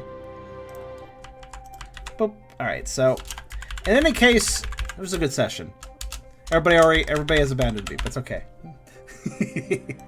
All right. There we go. New save, and yeah. In any case, guys, I hope you enjoyed session 70. Technical difficulties were certainly trying their best to get in the way, but we don't give a shit, and we keep playing anyways, so I think it's fine. But yeah, you guys look forward. Session 72 will probably be in 2 weeks, unless something weird happens. Let's see, actually, 2 weeks from now. Actually, I gotta think about that for a second. Yes, 2 weeks from now is just before Eragon's friend, real-life friend Josh visits. He's gonna come by here. He's actually gonna help me kit out my computer a little bit more. We're actually gonna put a water cooler thing in it, so because sometimes it runs a little warm, so we're gonna actually we're gonna give it a roomier case and put some water cooling in, so it is never hot ever, just to be safe. But yeah, so I think that's gonna happen. I think he's arriving Thursday, so that's just right after Pokerole, so this shouldn't interrupt Pokerole or anything. But in any case, I will see you guys for session 72 in 2 weeks. And of course, please consider coming by for other streams in between there and then. So, yes. You guys have a great night. Thank you for coming by. And look forward to Pokerole again in another 2 weeks.